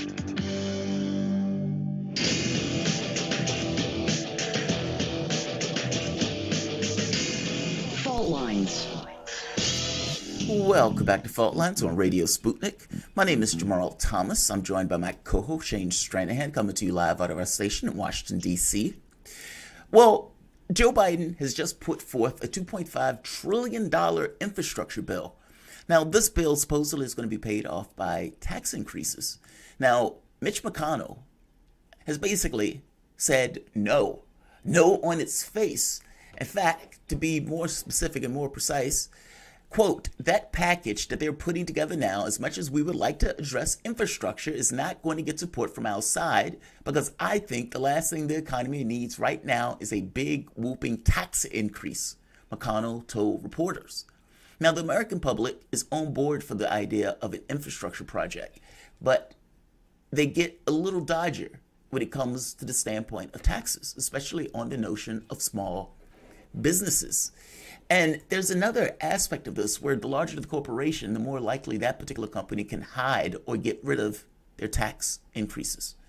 Meaning you could increase the taxes, but the higher the person is from the standpoint of income, the more options they have at avoiding it. Whereas the smaller the company, the less likely they can avoid it. To have a conversation about taxes and the corporate tax rate and whether or not we should even increase the corporate tax rate, we're joined with Steve Grumbine. He's a political, economic, social justice activist and founder of Real Progressives and Real Progress in Action, a 501c3 and a 501c4, respectively, dedicated to education and advocacy for modern monetary theory. He is also one of my favorite guests. I mean, he's been a friend of the show for like 5 years. So, Steve, Thank you for joining us, man. Welcome to the show. You got it, man. Thanks so much for having me. Absolutely, absolutely. When I saw the clip of Larry Kudlow, and he made the point of saying the problem with the corporate tax increase is that it helps the middle class and the workers or lower wage or workers or whatever he said, I thought, and then I saw the Mitch McConnell thing. And then I saw Richard Wolff basically argue that small businesses were going to basically get hit by this tax increase. And so it's like, yes, the infrastructure plan, I don't know how many people are going to disagree with that. I think like 60, 70% of the population agrees, even Republicans. But when you get to the taxes part, that's where people get a little dodgier. Now, you've gone over this particular plan. Have I explained this correctly? It does seem that there's a tax increase on small businesses, right? There's a tax increase on small businesses. There's a tax increase on large businesses. I mean, the bottom line is that they're going to be taxing the profits of businesses. And whenever you have that, that tends to be a pass through to the average consumer. And when the people at the top, as you aptly pointed out, they have many, many ways of dodging that tax. It always falls down on the little guys who don't have that kind of cushion to be able to offset it. And so, yes, it will impact small businesses much more. What's a better way to do it then? Meaning because, in my head, I'm one of those people that basically believe that corporations should be taxed. That at one point we used to have a much higher tax rate for those corporations, and we would use that money in order to provide, like education and those type of things. And I would make the argument that those companies prosper when they don't have to deal with healthcare costs. They don't have to deal with some of these other costs that under normal circumstances get added to the work costs. For example, healthcare costs is a good one. What if companies didn't have to pay that? And the way that they have to compete with companies abroad that actually don't have to pay for healthcare, what would that mean for the money that people would have in their pockets? And what would that mean for what the corporation has? Does it make sense? Like them paying a higher tax rate didn't destroy corporate America. In fact, corporate America was able to basically flourish in the 70s and the 80s with a much higher tax rate. So what's the negative about it beyond what I've mentioned here? I think the focus should be turned to the CEOs and the other non-wage earning capital gains, stock option folks. I think it needs to be pointed right there because it's in those profits that the bad things happen in corporations. Corporations are always trying to get that shareholder value up. They're trying to get those CEO bonuses up. And in fairness, if you put the tax on the CEOs instead of putting it onto the business, where the business ultimately is a non-thing, it's the greedy people that end up getting the golden parachutes, where that tax, in my opinion, should lie. Because ultimately, any of these businesses have to do, just like rising interest rates, when you raise taxes, you've got one of two things that are going to happen. This is just simply true. This is a business decision. When the taxes go up, they look for ways to mitigate tax, to get rid of those taxes, to push it off. They'll either raise prices and pass that cost off on to consumers. In other words, making it an inflation tax of sorts on people, or they will go ahead and leave the country and rehome themselves in a place where there is a more advantageous setting for them. And so, in my opinion, the issue is, what are you trying to achieve with the tax? Because if you know me by now, you should know that I'm going to tell you that federal taxes aren't funding any of these programs. These taxes are there as a brake or a gas pedal for the economy. They're not there to actually fund any of these programs, no matter what they say.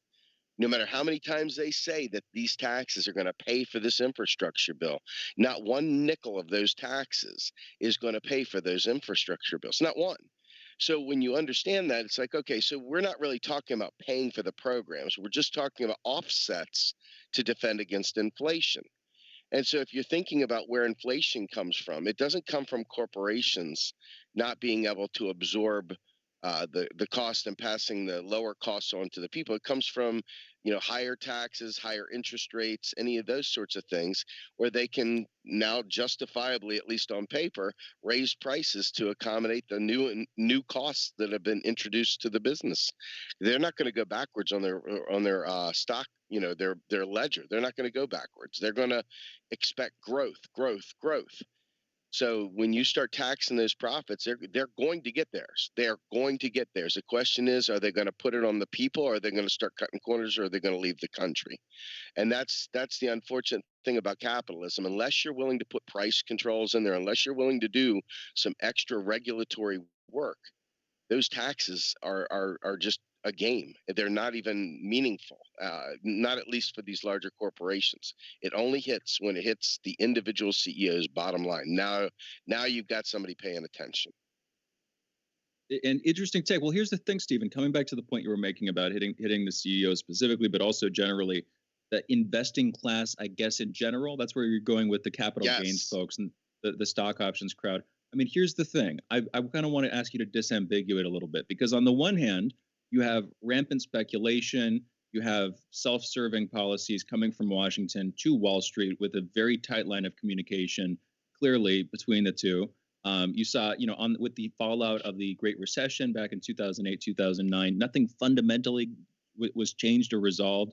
It's just you had, mergers and acquisitions on the high level with banks swallowing up other banks, making a lot of money. I get that, and we need to solve those deeper problems. And I don't like pure speculation. I don't like the fact that so much of our economy, so much of our GDP, and so much of the USD, to be specific, so many American dollars are basically thrown into this sort of stock market lottery system in order to keep this bubble going. That's the way I see it. On the other hand, sort of laying that all out, on the other hand, you don't really have pensions anymore. How most people look to saving up to retire is, you put money away in a 401k, you put money away maybe in some investments. Hopefully you put enough of it away over the course of the decades leading up to, the age where you want to retire, that by the time you get there, you have money stockpiled. And it's not just stockpiled, it's been slowly growing because you have it invested in the market. What if you had to put in policies that would benefit the latter group of people who, if that's how you've got to save for retirement, you should be able to do so. You don't want people working their entire gosh darn lives. How do you benefit that latter group of people while also managing, because I hear the justified criticism and complaints about the first group. How do you? I think you get my question. How do you benefit the second? With how do you basically tax effectively the first group without destroying the retirement savings of the second? Steve, what's your take? No. You're 100% right. And that is the conundrum, right? So once you've allowed pensions, or if you can stretch this out further, imagine Social Security being privatized, and you've got this same problem you're laying out right now. Okay. Look at the Arkansas Teachers Union. Right now, they are fighting with Goldman Sachs at the Supreme Court, going back to that 2008, 2009 crash when Goldman invested their Arkansas teachers pension stuff in these bum, CDOs, and basically destroyed their retirement plan, their pensions, all that stuff just washed away basically. And so they're fighting tooth and nail over the fraud that's going on there. So I think unfortunately we're looking at two different things here, right? I believe that we should nationalize pensions. I think we should do something that's a should, right? That's something that nobody's putting on there's no legislative mandate to do this. So what I'm thinking doesn't much matter in the grand scheme of things. I mean, I would personally like to see it all nationalized. I hate seeing any of this stuff in the private sector, because the private sector has a motive, and it isn't you, it's profit. And when it comes to federal government, we know we could put these things into government bonds, and we could choose a percentage. The government chooses the percentage it pays on its bonds because it creates that money at will. So if it wanted to say we want pensioners, to grow their savings at 6%, they could make those bonds yield at 6%. They could do that. They can set that. That's one of the things they can do without any problem at all. So a lot of this is putting faith in a market that has never served mankind. It's served a few people win. Most people don't win. Most people don't have the huge windfall. So I think that what we're doing is we're trying to save a speculative environment instead of putting it into a secure environment. Now, that said, how do you craft a tax policy, or how do you craft that? That's for smarter minds than mine to put that together. I can just say this. I don't believe for a minute that when you look at a CEO's type of, umbrella, or the parachute, I guess you call it, versus the average rank and file person, I think there's probably some differentiators there that we could zero in on. I mean, one of them being the way the structure of the CEO's payouts are done. I don't think that we're talking about necessarily taxing those capital gains that for average people. I think we could find a way to craft whatever that policy would be to say, based on XYZ conditions, but again, I'm not a tax policy expert, but I can tell you right now that by putting a tax on the business, it will become a pass through. That's why I'm saying put it on the people. They can't pass that through. The CEO cannot pass that cost through. The business is still profitable. He's just not making as much money. And so I think that's a way to look at this. The particulars, like I said, I pass that off to smarter minds. Very interesting. Fair enough. You know what? Yeah, I would say we're about out of time. We got to close this one out. But Steve, thank you for joining us. Interesting conversation. You got it. Thanks, guys.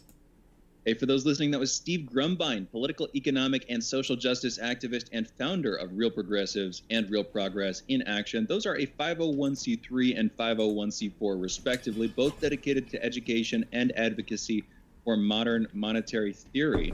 You can follow Steve on Twitter at SD Grumbine and at Real Progress US. And you're listening to Fault Lines with Thomas and Stranahan. We're going into a break, but we will be back in a minute with John Kiriakou on the other side. Be right back.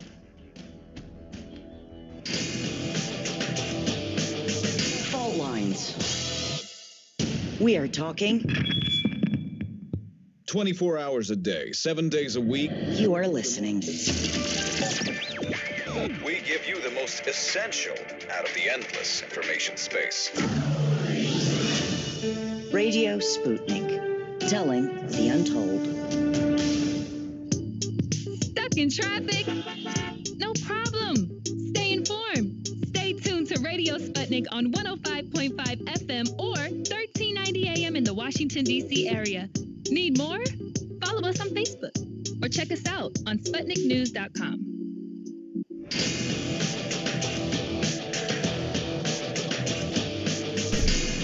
Fault Lines. Welcome back to Fault Lines on Radio Sputnik. My name is Jamarl Thomas. I'm joined by my co-host Shane Stranahan, coming to you live out of our station in Washington, D.C. on 105.5 FM. Last week, I believe it was last week, I never necessarily get credit for being right on this stuff, but I made the point that the United States was looking to save face and get back to the deal with Iran. You could tell by just the tonal change in the things that was being said. This notion that we're going to go back mutually to the deal. No, the reality of it is that Iran, there are no moderates left after burning the members in Iran, after killing Soleimani, after this pressure strategy. You've burned anybody that would have been there to assist you in saving face. And on top of burning the people that would have basically assisted you in saving face, Biden's problem here is that he wants to get back to the deal and that he has nothing else other than that deal. He is desperate to get back to the deal. He stands in the wind, flaccid, looking at the world. The emperor has no clothes. Think about what took place for the moment. Donald Trump ramped up pressure to the nth degree. One item less than a war. What is Biden going to do? Is he going to go to war? The answer is no. So what is Biden going to do? Iran has just enriched their uranium that much higher. I don't believe Iran is trying to get a bomb. I think that what they're trying to do is get across the point of how feckless and how flaccid you are in trying to affect change in their country. They're basically making the point, we've lost. And I have a hard time saying that we're wrong.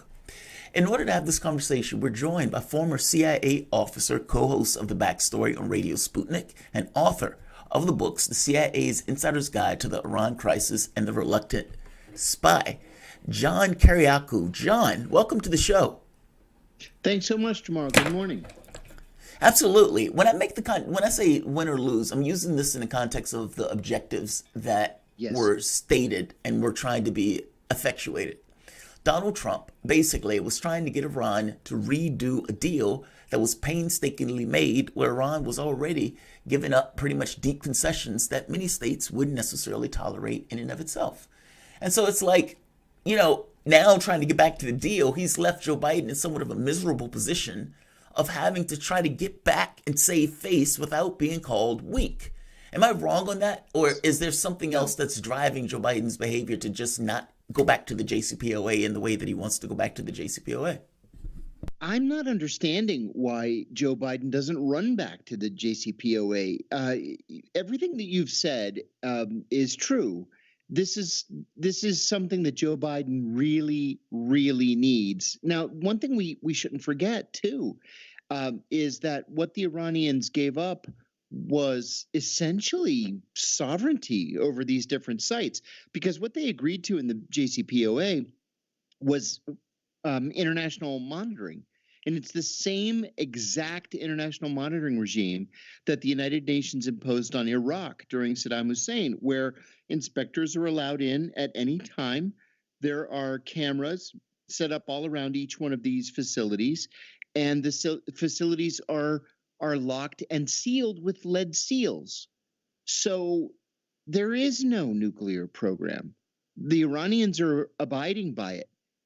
I truly don't understand the policy decision that was made here a week or two ago, where Joe Biden said, well, we'd like to go back to the JCPOA, but they're going to have to be Iranian concessions. What concessions? They've already conceded. It was the United States that unilaterally and arbitrarily withdrew from the agreement. So it's the United States that has to rejoin the agreement. Every other country in the world that was a signatory to it remained a part of it. And so if Joe Biden wants to save face, if Joe Biden wants a foreign policy victory, he needs to just rejoin the JCPOA. But I think the argument here is if he chooses, and this is what Trump set him up for, and thank you for joining us, John. If Trump withdrew from the JCPOA, of course, Biden, if he tries to rejoin it, will be painted by many elements of the military-industrial complex and our foreign policy establishment, I'm sure, as weak. Yeah.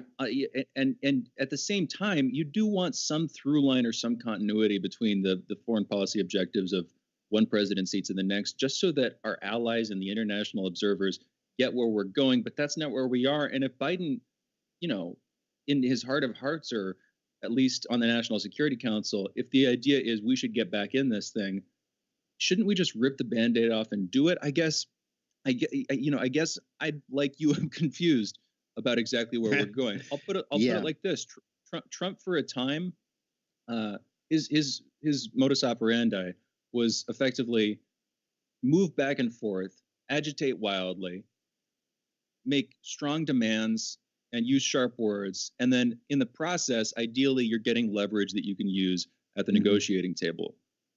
I don't think that's where Biden is coming to this from. I think it's more reticence or hesitancy or uncertainty on the back end about what exactly they're going to do and how they're going to resolve this crisis. And that's why we're seeing the ambiguity in terms of what Biden's establishment's actually wanting to do. What do you think about that appraisal, and what do you think is going through their mind, John? I agree with that, but then look at it this way, too. A majority of Americans supported the JCPOA when it was negotiated, and this was the crown jewel of the Obama administration's foreign policy, of which Joe Biden was a major player, a major factor. So why not just claim victory and move on, knowing that a majority of the American people, or at the very least a majority of your voters, supported it? I wonder, too, what kind of pressure the Biden administration is under from the Israelis. Just 2 weeks ago, the Iranians allegedly, at least according to the Israeli press, the Iranians allegedly fired a rocket at at an Israeli cargo ship. The ship hobbled its way to India for repairs. And I wonder if, Israeli elections aside, the Israelis quietly went to the administration and said, look, you got to help us out on Iran. We're not backing down on Iran. It affects our politics, and you're going to have to walk away from the JCPOA. And if that happened, and I could see it happening, I wonder if the White House is conflicted. It's a very good point. That is a very good point. And in fact, I think that's a better point than being, the notion of not wanting to be called cowards. I mean, I guess I came to it from the standpoint that Democrats oftentimes had gotten sick of being called cowardly on foreign policy or weak on foreign policy. Yeah. And when Obama came into office, I remember it was this weird turn of the worm where him and Romney were arguing on foreign policy. And, with foreign policy debates, the president can be tough on those. The public expects him to be tough. And so he was like beating Mitt Romney to shreds because Romney couldn't find any leeway to the right of Obama on foreign policy. So it's like, are these guys going back to the time where they're being called weak on foreign policy? But I think you might be right. And in fact, I think you might be more right. And it could, I suppose, be multiple items. The Israelis could very well be trying to interrupt this deal. Jamarl. This is an important point you make, because time was, until Ronald Reagan was elected president, that our political divisions ended at the shore. That's what they used to say, right? On foreign policy, we were one voice. And whether you liked your president or didn't like him, if there was an issue overseas, by God, we Americans pulled together and we stood together on foreign policy. And that ended in the 1980s.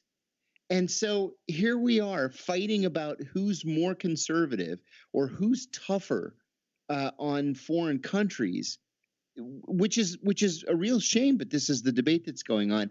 And then you've got a president who was involved in some major foreign policy victories, like normalizing relations with Cuba, for example, who won't return to those victories and instead takes up issues far to the right of where he once stood, like overthrowing the Venezuelan government. I mean, part of what's going through Biden's head here, being trying to meaningfully distinguish himself from Obama's administration. You could kind of hear it during the debates back during the, I believe it was mostly during the presidential debates, where he would reference Obama, but it seemed to me with a little bit of hesitancy because he was trying to assert, I'm sure the messaging was, he was trying to assert himself as an independent presidential figure who deserved the votes on his own grounds and not merely because he was running, still riding on the coattails of his term as vice president during Obama's 2 terms. Do you think part of what's going on here is that if he simply falls back in line, that people will, I think you might hear where I'm going, people will paint him as just living out the life set by his predecessor in Obama, and he has to make his own way? Is there some element of that here, or is that? Oh, yeah, I think so, Shane. Shane, people like you and people like me and Jamarl, we sit here and we talk about Joe Biden just being an extension of the Obama administration, or Joe Biden being a one-term president, or Joe Biden being a placeholder. Well, Joe Biden reads those articles. He listens to those radio shows or sees them on TV when the talking heads say he's a placeholder because he's too old. And so, I think you make a very important point here, that perhaps what we're seeing is the real Joe Biden coming out and trying to assert himself as his own man, as his own president. Maybe when we look back at those foreign policy victories of the Obama administration, like Iran, JCPOA, and relations with Cuba, maybe those aren't Joe Biden. Maybe those were genuinely Barack Obama. And that Joe Biden is more conservative on foreign policy, and he's looking to establish himself to the right of Barack Obama. That could be it. Very interesting. This could be his search for a legacy. I'm curious for the moment, how many people, and you may not know this as a flat number, but how many people were killed based on the sanctions that the United States added during the JCPOA? And when that's a good question. And is Iran going to take that into account when trying to make a determination on whether or not to go back to the JCPOA? Because to me, they are not going to give any ability to save face because of everything that took place. And so if it's Israel that's pushing Joe Biden, or whether it's Joe Biden not wanting to go because he doesn't want his political opponents to attack him, whatever that reason is, with the number of people that were killed from the sanctions that were unjustly added, with Soleimani being killed, with the scientists that were being killed, with the pressure campaign, are they going to just go back to the deal like that? If I were the Iranians, I wouldn't. I would want some sort of concession, because what's to stop the next Republican president from withdrawing again? Remember, this isn't a treaty. It wasn't approved by the U.S. Senate. It's just an agreement. And so anybody can pull out of it. Any future president can pull out of it. So you raise a good point here. If I were the Iranians, I would want something extra. I would want something tangible as sort of, punishment, kind of, for the Americans pulling out and embarrassing everybody like this. I mean, what would that be? 30 seconds? I mean, is that even possible? What the Iranians need the most is spare parts, whether it's for the oil industry or for the military. They're not going to get it for the military, but for the oil industry, they need spare parts, and they also need easier access to medications, and they need loan guarantees for food, things like wheat and rice, for example. We're going to have to cut it here, John. Thank you very much. I appreciate this interview. The voice that you guys were listening to is former CIA officer, co-host of The Backstory on Radio Sputnik, and author of the book including the, quote, CIA's Insider Guide to this Iran Crisis, unquote, and The Reluctant Spy. You can follow John on John Kiriakou. You can follow John on Twitter at John Kiriakou and learn more about him at johnkiriakou.com. He's a very interesting guy. You guys are listening to Fault Lines with Thomas and Stranahan. We'll be back in a moment.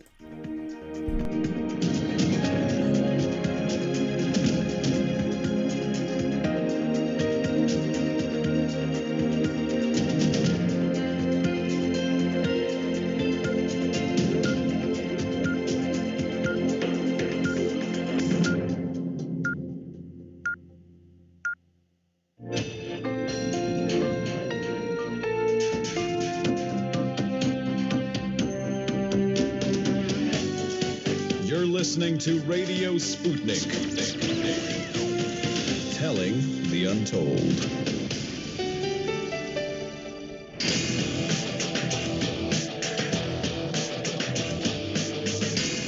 Fault Lines. Live from across the divided states of America, it is time now for another edition, the last hour this morning, in fact, of the most disruptive show covering news, politics, events, and more from across these disunited states and the increasingly divided surface of our globe. In the independent corner, I am your political analyst, Shane Stranahan. And in the left corner, I am the indefatigable, the ever-vigilant, the last man on the wall, your political analyst, Jamarl Thomas.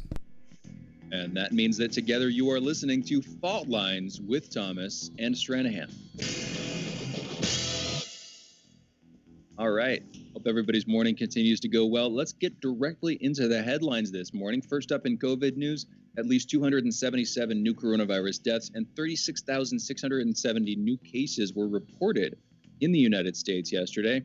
Over the past week, there has been an average of 64,019 cases per day, an increase of 18% from the average 2 weeks earlier. And as of this morning, more than 30,732,200 people in the United States have been infected with the coronavirus, while over 554,000 have died from it. Dr. Michael Osterholm, a member of President Joe Biden's Coronavirus Advisory Board, warned on Sunday that the B117 variant of the coronavirus coming out of the UK infects kids, quote unquote, very readily, and that it could be the cause to implement more lockdowns and restrictions on kids returning to school. This comes as about 165 million vaccine doses have been administered to the American public so far. That leaves approximately 1/3 of the American public now either fully or partially vaccinated. More than 100,000 cases have been recorded in a single day in India. That's the country's highest number yet.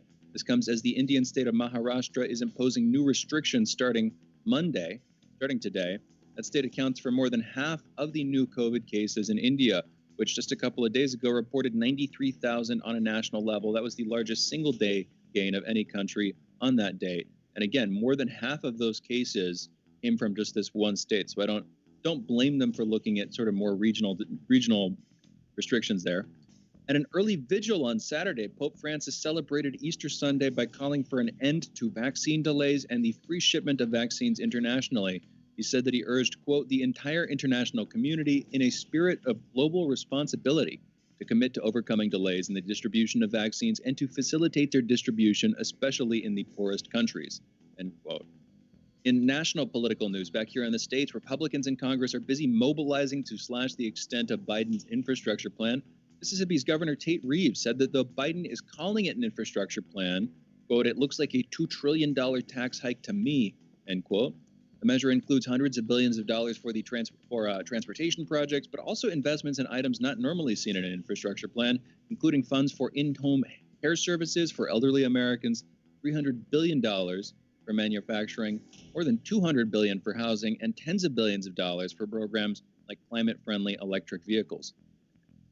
Following the opening week of emotional eyewitness testimony, the trial of Derek Chauvin resumes today. Prosecution is expected to call expert witnesses today, including Minneapolis Police Chief Medaria Arredondo. Friday's proceedings ended early after Judge Peter Cahill said the trial was slightly ahead of schedule. The trial is estimated to last for about another 3 weeks. In international news, like we were just talking about with John, Iran and the United States have agreed to enter into indirect negotiations over the return of both to the Joint Comprehensive Plan of Action. That plan is known better as the JCPOA, or more simply, the Iran nuclear deal. It aimed to sort of de-escalate the situation between the United States and Iran, where Iran has a nuclear program that they created effectively as leverage in their dealings with the United States, which has for decades sanctioned Iran. Trump pulled out of that after Obama created it. Now Biden is sort of struggling from the outside, trying to figure out what to do, I guess, whether or not to pick up the pieces. Anyway, talks between the two countries will begin in Vienna, Austria, this coming week. On Friday, Taiwan suffered its worst rail disaster in almost half a century. A passenger train went off the rails, killing upwards of 50 people and injuring about 200 others. The train reportedly hit a construction vehicle left on the tracks. The owner of that vehicle has apologized and expressed quote-unquote deep remorse as the truck's parking brake appears to have not been fully activated, leaving the truck to fall into its position on the tracks. The country's transportation minister has offered her resignation. In Jordan, Middle Eastern country of Jordan, the deputy prime minister has said that the half-brother of the country's king has been involved in a plot against the country's security. Prince Hamza had reportedly been in touch with foreign parties about the right timing for actions to take against the Jordanian kingdom, and has since said that he would defy orders to cut off his communications with the outside world. They effectively wanted to put him on house arrest, cut off his social media access. Apparently, he has said that he would not comply. But my question, what I wonder is, who are the foreign parties that he was supposedly conspiring with? I was looking around for more details on that, but could not find them, sadly. So we'll see if that comes out. The right-wing party of Bulgaria's prime minister has still taken a majority of votes. This as the results from yesterday's parliamentary election came in. But that majority, the majority that his party had, is down about 8 points from 2017. It was about 33%. Now it's about 25%. That leaves the current prime minister in a position of relative weakness following months of anti-government protests and a rise in coronavirus infections. And again, that is in Bulgaria. In Mozambique, the military has retaken the northern town of Palma following a large attack by Islamist militants. Almost 10,000 people have been evacuated from the town, and thousands are still believed to be hiding in the forests nearby the town. And with that, those are headlines. You're listening to Fault Lines. And I'm going to continue talking, but we'll close this one out real quick.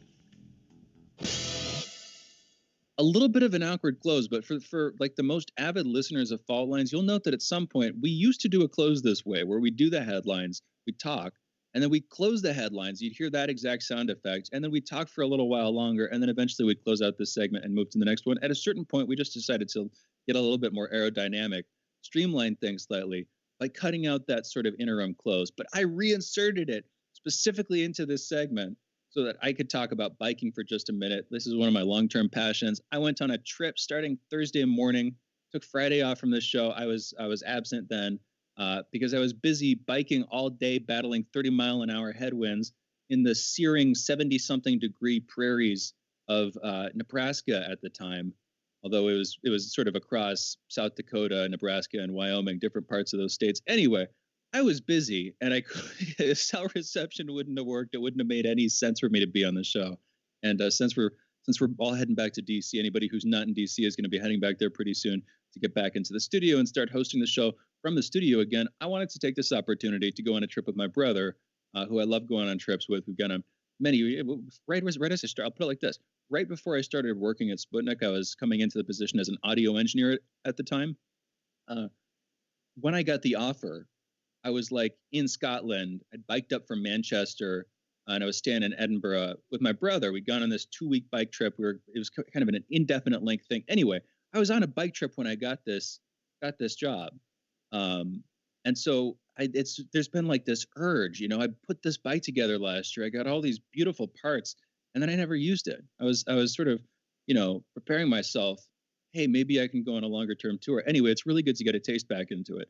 So I just wanted to give people a little bit of info. If this is something you're interested in doing, feel free to hit me up. I can give you personal advice, shanestranahan@gmail.com, or you can call into the show at some point. I'd be happy to fill you in on it. Traveling by bike is fun, difficult, and yet in its own way easy. You don't have to pay for fuel. You just have to eat a lot of food.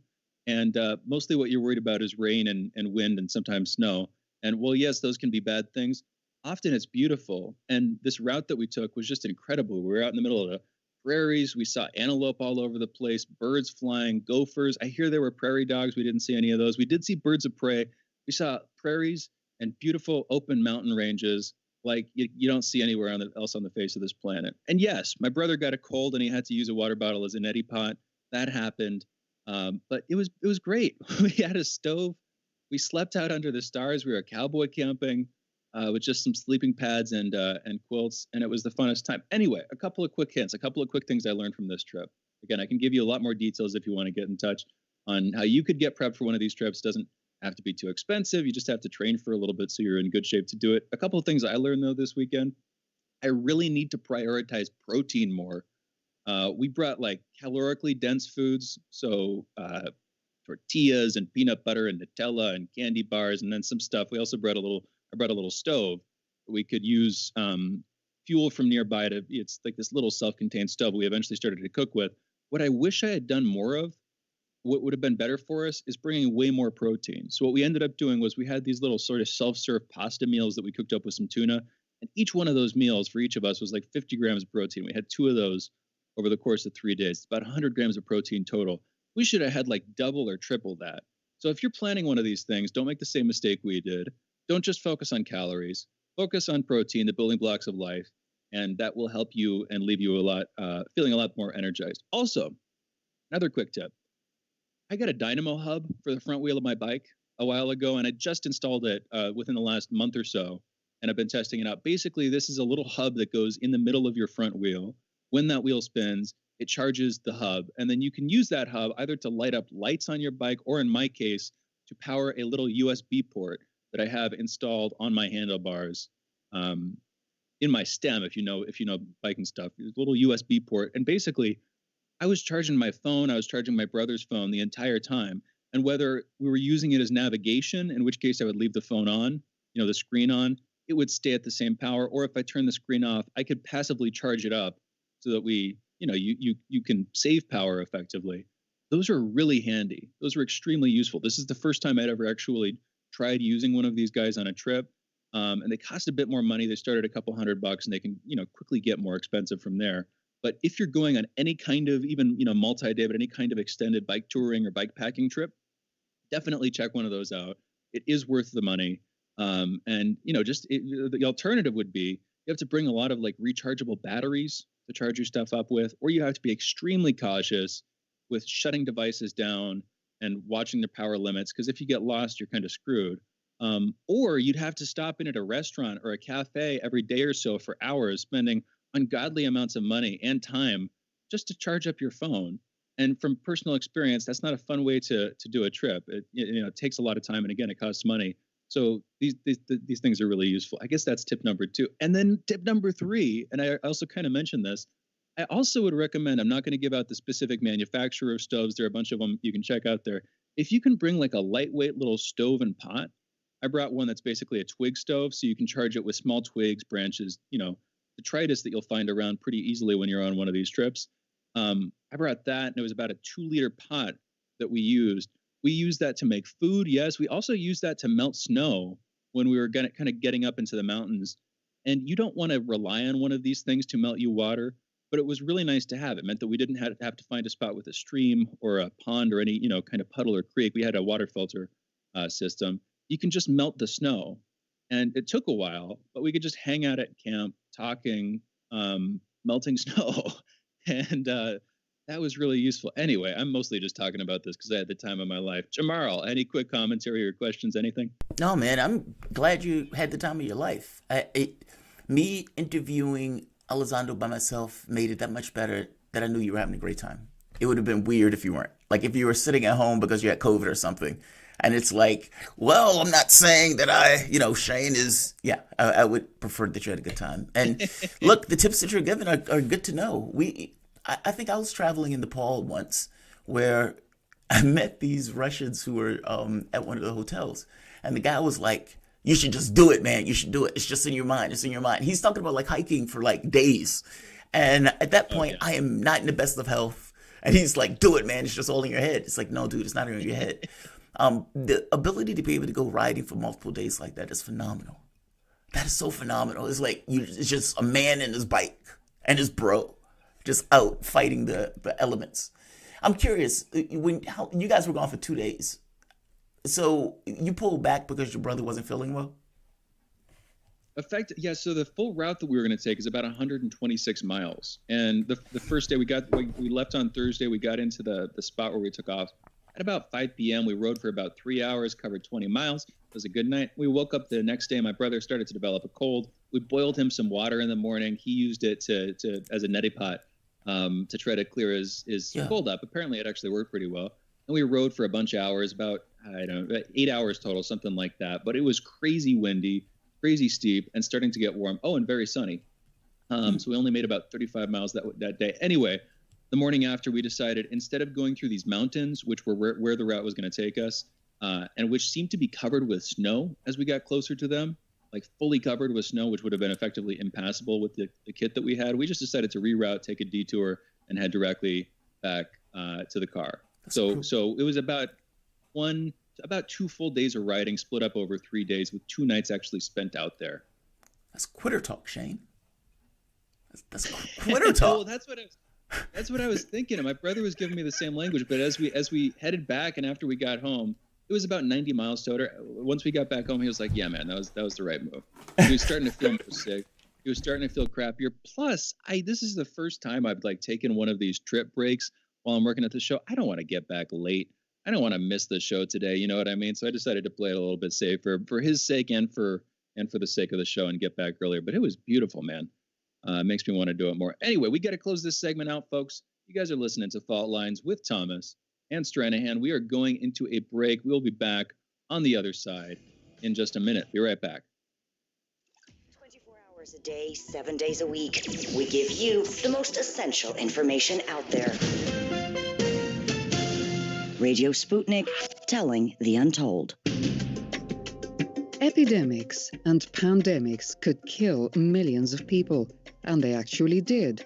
Centuries ago, deadly outbreaks called the Black Death, the plague of Justinian, and the Spanish flu ravaged countries, empires, and whole continents. Some of these diseases are still present around the globe. Others have become lost. Discover how these ancient and not-so-distant outbreaks from previous centuries differ from modern-day SARS, MERS, and coronavirus pandemics. Listen to our new series, Outbreak, the deadliest epidemics in human history, this week on Radio Sputnik.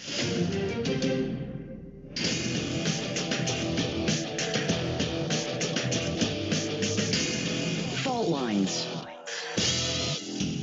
And we are back. You're listening to Fault Lines with Thomas and Stranahan. And we're working to bring our guest on, but if it doesn't happen, we'll have this conversation on our own. We're talking about Amazon, people peeing in bottles, and more. But first off, my name is Shane Stranahan. I am joined by my co-host, Jamarl Thomas, and we're coming to you live from our station in Washington, D.C. I want to let you know, if you guys live in the area, you can catch us on the radio here, 105.5 FM, and 1390 AM. We are also on in Kansas City at 102.9 FM and 104.7 FM.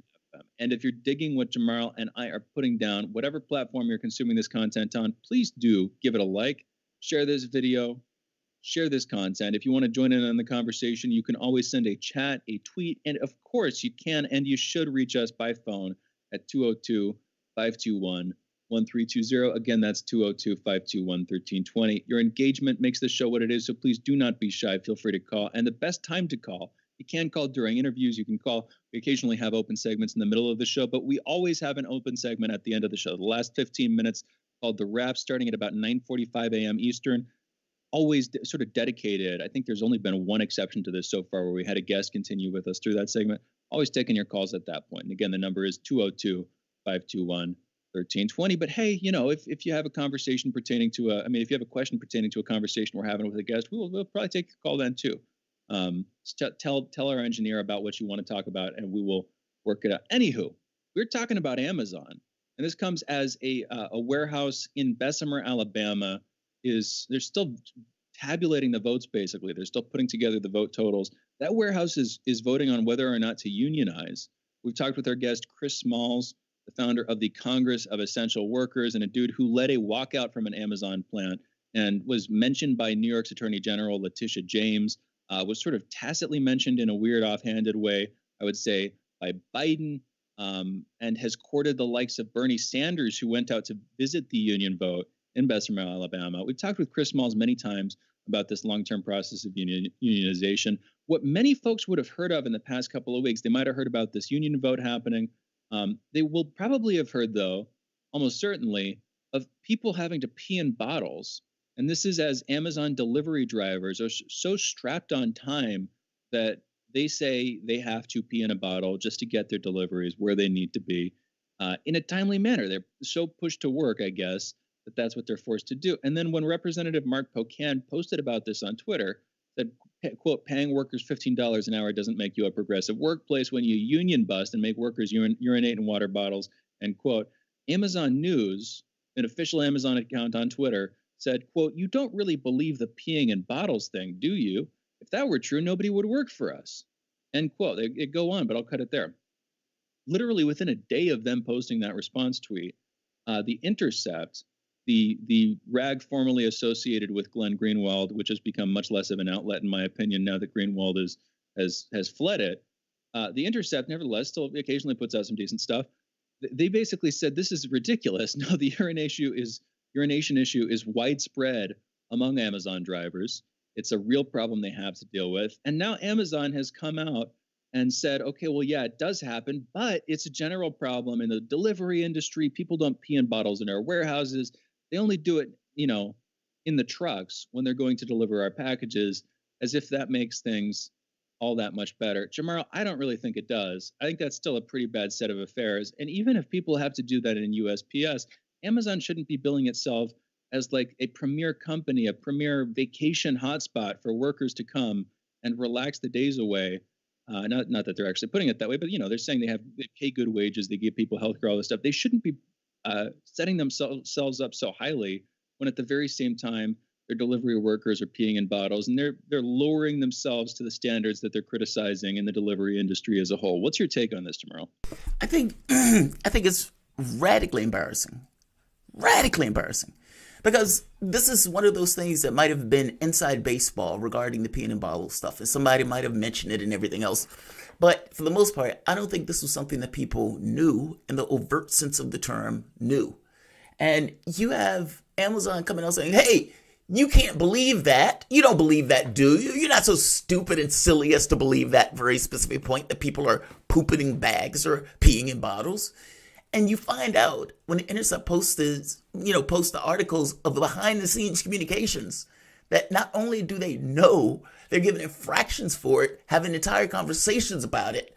Because basically, in the way that the employees explain it, it is impossible for us to do our jobs in the parameters that are given and make it to the bathroom, be it for number one or number two.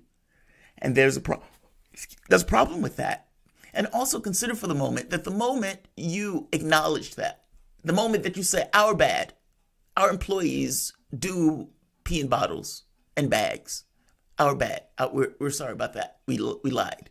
How do you go forward with everything being the same? Does that make sense? Like, how do you acknowledge that in the light of day, in front of the entirety of the United States, entirety of the world, and then go on business as usual? How? And yet, I suspect it will be business as usual. Like the employee that The Intercept was interviewing, she made the point that it got worse. And it would obviously get worse. There are more packages. There are more people that's stuck in the house. Amazon business went up billions over the course of the time that people had COVID. And they had a leg up on any other business that was delivering. So from the standpoint of being strategically placed to accommodate the new world of e-commerce, Amazon had the number one placement of any company. And so it did gangbusters. But what that means is, in order for them to be profitable, they're going to expropriate the cash to the top, while the workers have to do the factories, they have to do the jobs. They should hire more workers if you have, that much stuff that you need to do, but hiring more workers means less revenue, which is the point. These people are going to continue to pee in these bags because Amazon needs their bucks and their profits. That's the saddest part. If they hired more workers, you wouldn't have this situation. If they had more workers at the warehouse, you wouldn't have the situation of people breaking their back in order to get things from point A to point B. But part of the regimental system is being able to use those human beings almost as robots until you get an actual robot to replace that human being. And that is unfortunate. That's so embarrassing. How do you walk away with that and leave it with that? How do you leave it with that? And that's one of the weird things. I mean, coming to the automation, that is actually a conversation I do not believe we have had with Chris Smalls yet when he's joined us on the show, which is, okay, so they push to unionize. It seems like they need it. If you had a union, you'd probably have some pushback against the whole peeing in bottles thing having to happen, that being a financial necessity for people servicing these routes. But the automation conversation, okay, you unionize, but Amazon seems like exactly the company. They've got plenty of capital. They like deploying it. They like, pushing for every percentage gain in efficiency that they possibly can. And their warehouses, I remember looking into how their warehouses worked. It's pretty abnormal and it's pretty algorithmic. And where people put things and where they get things from is all determined automatically by an algorithm. It's not like a grocery store where things are neatly stacked according to human intuition. Things are set up algorithmically in these warehouses. Isn't the next step simply like an army of drones, potentially even flying drones inside the warehouse, or assembly lines with things getting things off of? I get you get where I'm going effectively. I mean, that's what they want. If you go for it. I'm just saying that's what they want. I mean, if a company could get away without paying a human being, they would get away without paying a human being. Period. Their objective is not to get people jobs. Their objective is to maximize their profit. And in the case of getting a robot, the moment that robot becomes less, let's say $14.95, that robot will start populating those factories every bit as much as those robots are populating the stores now. Like if you go to any drugstore, if you go to any, let's say grocery store, what you would see is a row of robots, basically those checkout counters, that doesn't require human beings. The person walks in, they strike their own groceries, and they leave. That is going to become more finesse to the point where the individual just picks their groceries, put it in a bag, and leave. It would automatically hit their credit card. Same thing is going to be true for the automated cars. That's what Amazon Store is. Yes, the sort of pop-up Amazon stores where you can just put things in your bag. You have an Amazon account. It's tied to your identity. You walk in, and then you walk out, and it automatically checks you out. That whole principle, they don't even have checkout lanes. Because again, everything, I think they do it by RFID. The different items that you're purchasing effectively have the ability to transmit their information as you're walking out of the store. So it all just gets added up, tabulated, and then you get charged automatically. That principle, they're already pursuing that. And again, Amazon, of all the companies on the face of this American continent, the part of the continent that we reside in, at least on the face of this earth, even Amazon seems like the company that would be pushing for exactly that kind of efficiency gain. So where I'm going with the unionization conversation is I'm curious, from Chris Small's perspective, what are they pushing for?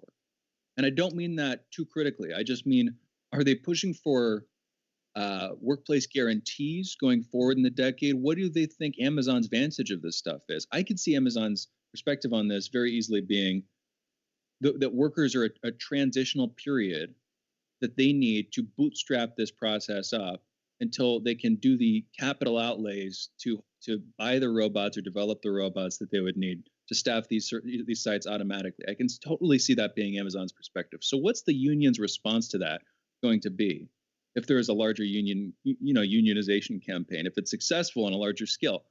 I know that you don't know, Jamarl, but what do you think? What's your take? Yeah, that's a fantastic question. Phenomenal question. What does a union do in the face of automation? And especially when automation is the most natural incentive in the world for a company. Because, how can we expropriate as much cash to us as possible without having to deal with healthcare, without having to deal with, unemployment, any of that stuff? That robot, when we don't need it, just sits in a corner. When we need it, it comes out, it makes T-shirts and widgets. That's what we want. We want that for pretty much everything, right? And so I would imagine that the union has to have some kind of security or guarantees in place where they maintain the integrity of their jobs on some level while utilizing the technology for their best interest. Meaning you have to use it in a way where the technology doesn't compete with the workers. And I don't know how you do that. I just don't. It seems like the entire point of the technology is to get rid of the workers. So, I don't know how the union deals with that. Because to me, the moment that you say you want $15 an hour, that's the moment where that burger flipping robot comes into play. And you should get the $15 an hour because that's a livable wage. By the same token, like I keep making the point, just because you do good doesn't mean good follows. Just because you do something that is ethical doesn't necessarily mean that the outcome is good. Reality doesn't always work in those terms. So we've got to close this one out. I hear what you're saying. And the argument has classically been automation outmodes some kinds of workers, but then those people, as they look for jobs, just move to doing other kinds of work. And you can imagine a society theoretically where, instead of flipping a burger or moving boxes in an Amazon warehouse, you have more fruitful ways to use your time. And whether you're doing that, entirely with the sinews of your own hands, or whether you're doing that with computers, working in tandem with AI, that kind of thing, I could see there being a future where there are plenty of productive jobs. I just don't see us exactly preparing for that. And it seems like if we have a massive wave of automation, we're probably going to get similar levels of political unrest and a similar kind of massive, economic earthquake, so to speak, that we saw during the 19th century with the Industrial Revolution. And I think it is past time at this point. We need to start thinking very clearly and pretty diligently about what we're going to do when that comes, because I don't think it's too far away. But hey, we need to close this segment out. We're going to be back in a minute with Lee Stranahan, former host of this show, and my dad, talking about Ukraine and Russia, the United States, and the European Union as the situation in Ukraine is escalating. We'll be back with Lee in a minute. You're listening to Fault Lines with Thomas and Stranahan. Be right back on the other side of this short break.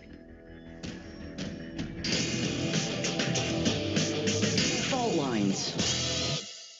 Tough questions are the most powerful weapon we have. As long as you have questions, we'll keep asking.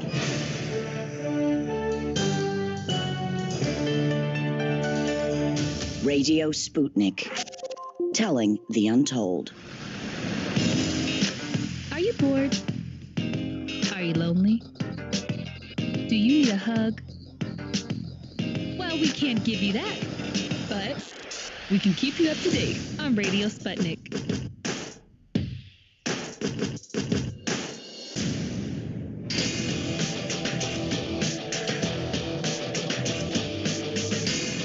Fault lines.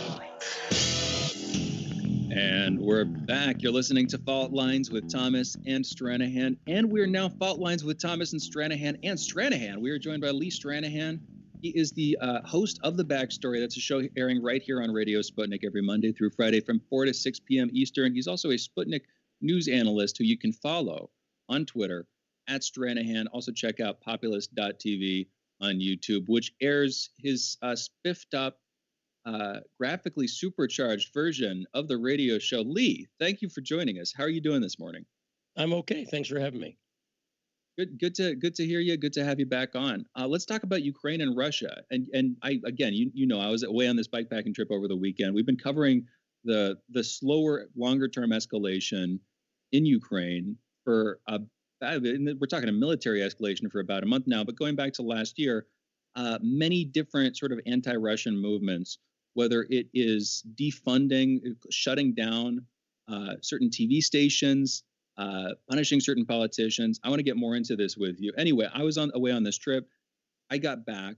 You were warning me pretty much immediately, hey, there is a military buildup in Ukraine. It's getting worrying. I've been watching this stuff. You sent some helpful links. I looked into it. You're absolutely right. There are a bunch of articles coming up in the Western press talking about a Russian buildup on the border of Ukraine. Now, leave aside for a second the fact that the number of troops they are moving to the border wouldn't be enough to invade the country. It's not like they're preparing a force for that.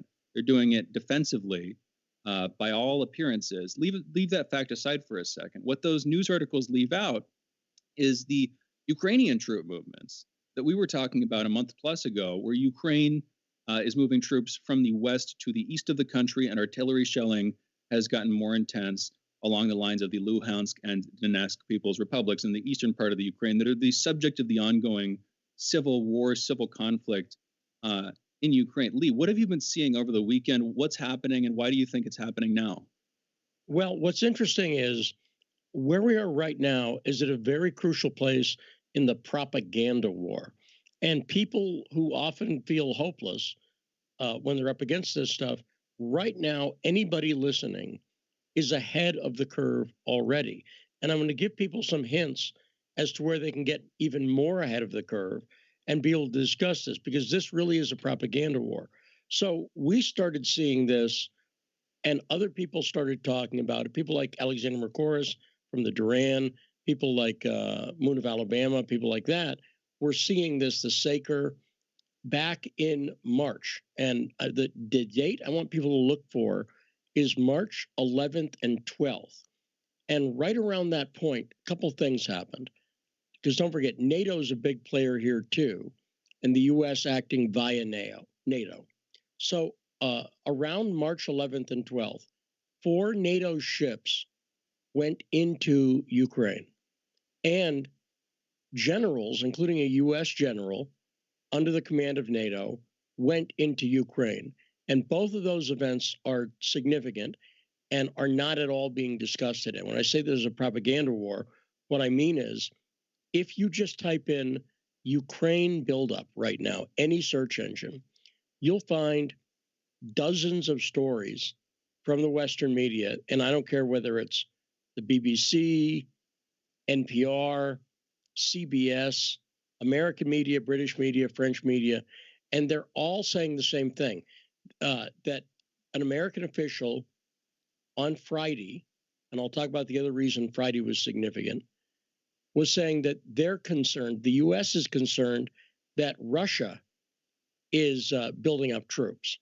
And that's very significant, because that's the U.S. saying, hey, look at now, Russia is moving troops in its own country. Let's point that out, in its own territory.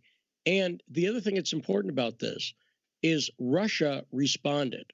And a Putin spokesman actually came out and responded right away, because, and they're saying, we are concerned about the situation and we don't want an escalation. And so while the Western media is making it out to be an escalation by Russia, they completely leave out all of the moves that Ukraine were making.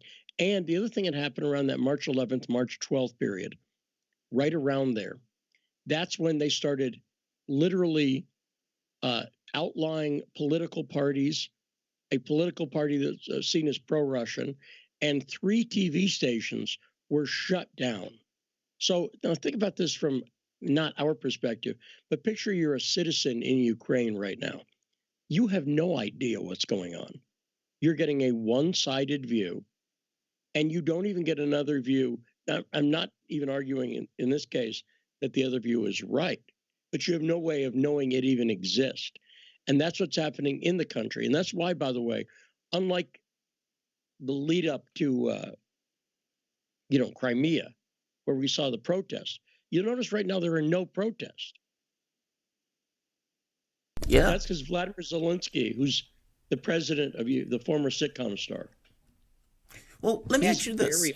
He's very unpopular in Ukraine right now. You say he is. Do you think this is somewhat of a wag the dog? Because right here, New York Post, this is awesome. And just to give credence to what you're saying, this is New York Post. Russia troops on Ukraine border could trigger European war, says CIA cutout analyst.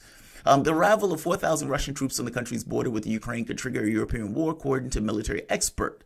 I mean, like you said, they're in their own country and they're talking about these guys are triggering a war. And you also make the good point that they drop context. Now, they do this with North Korea all the time. North Korea fires a missile.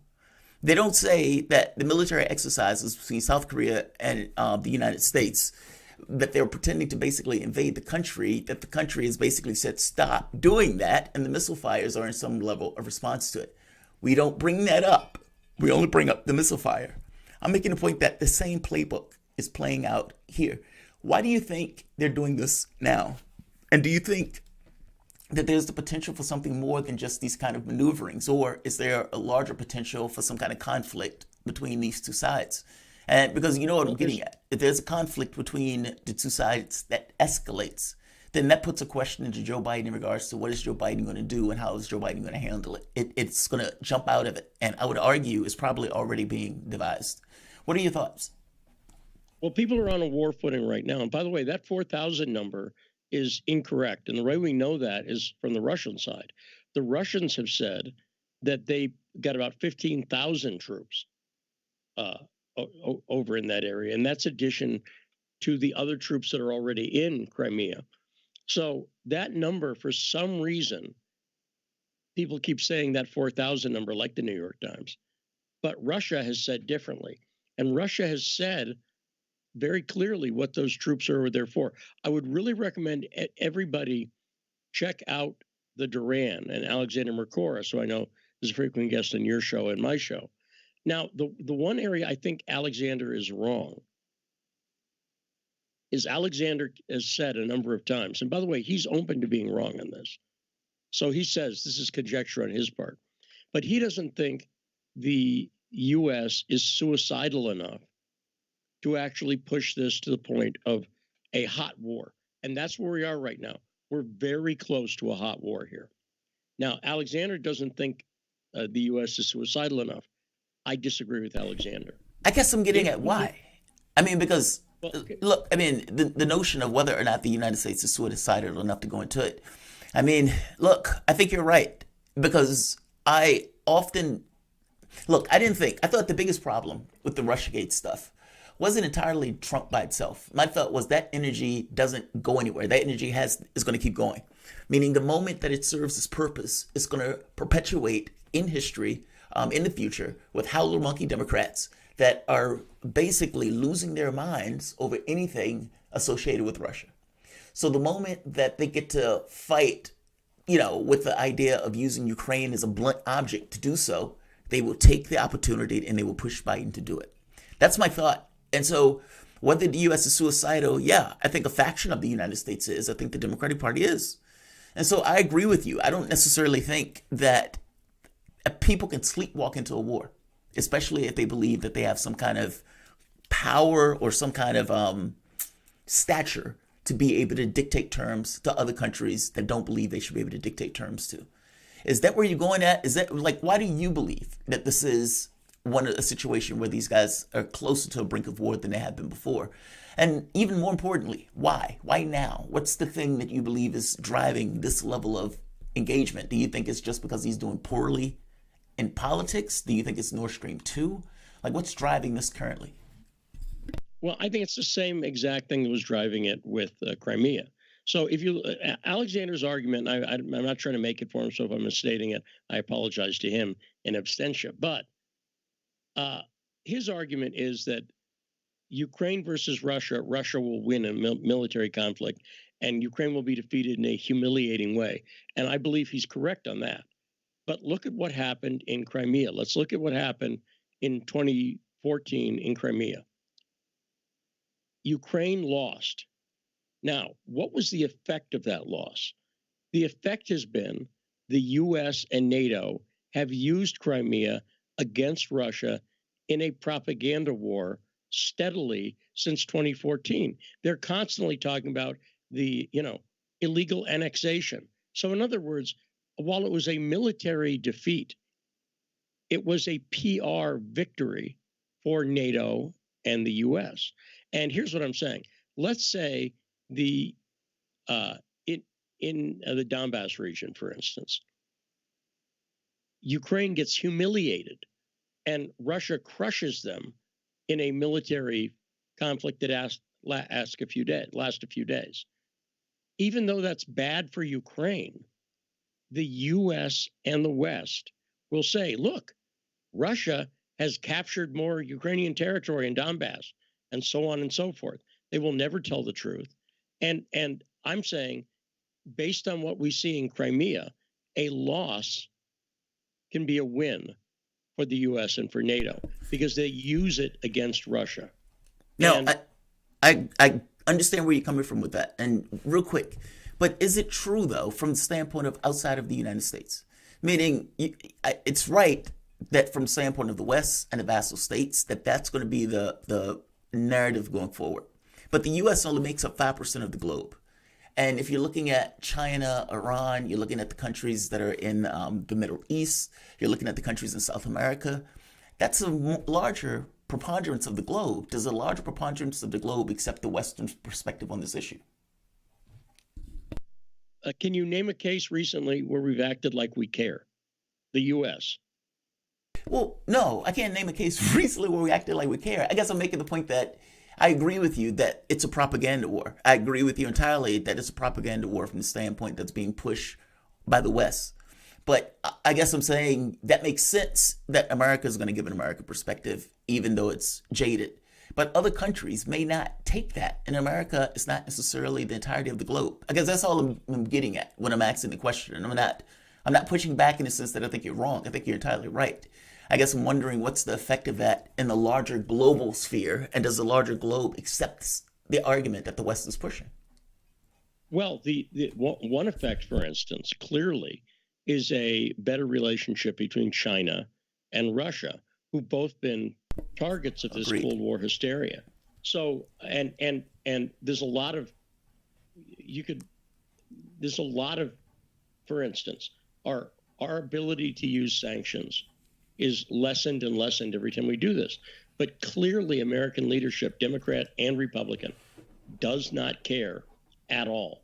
And I'm just saying that observationally, our country doesn't care about the effect we have on Iran or China or France or Germany.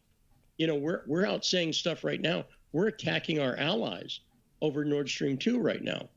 And we don't care because Americans, they've learned this. Americans are so ignorant of this that we, America, and the American people will fall for it hook, line, sinker every single time. And even if we don't fall for it, we don't care that much. Nobody's going to tell the truth on Ukraine.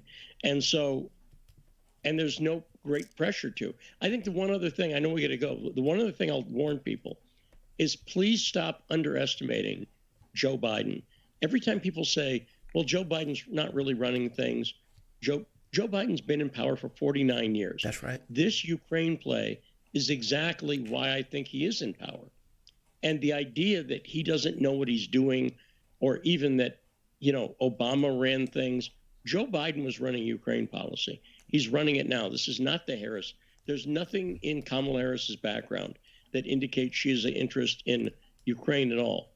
Joe Biden's interest in Ukraine and connections with the Ukrainian diaspora go back to the 1980s when he was on the Senate Intel Committee after the church hearings, by the way. So I think underestimating Joe Biden is a huge mistake here.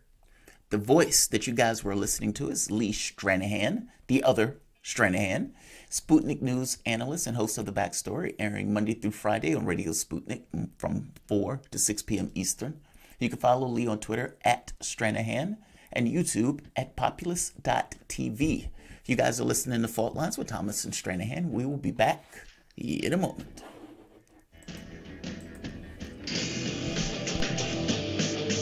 Fault lines. In a media landscape filled with so-called journalists acting as stenographers for their billionaire bosses, there is a desperate need for news, analysis, and perspectives that buck the status quo and get to the heart of how domestic and international events impact you and me, as well as showing how we can get involved in the struggle to change that status quo. Check out By Any Means Necessary on Radio Sputnik, Monday through Friday from 2 to 4 p.m. Eastern, to hear the stories and voices that mainstream media refuses to tell you. And join us as we connect the political, social, and economic movements shaping the world around us. That's By Any Means Necessary, Monday through Friday at 2 to 4 p.m. Eastern, right here on Radio Sputnik.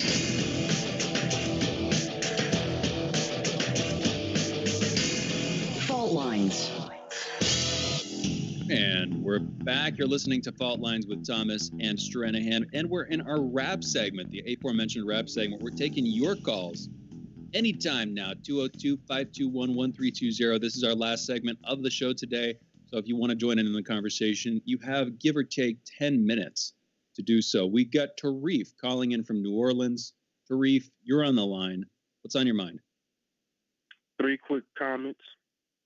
Julian Assange, what we need to do, tweet out to the Pope to see if he can write letters to Biden, not just Biden, but the Congress and Senate, which is mainly, that's important. Maybe DOJ, that can maybe put some leverage in Ryan Paul Conner to bring up Julian Assange in the Senate, and also some people bring him up in the Congress. Maybe we could change the Espionage Act law. WikiLeaks should run commercials, in my opinion, in 5 major states in the United States, talking about Julian Assange, WikiLeaks, and freedom of speech. My last comment is dealing with Ukraine and Nord Stream 2, like I was said on Duran's show, and also, that was on Friday.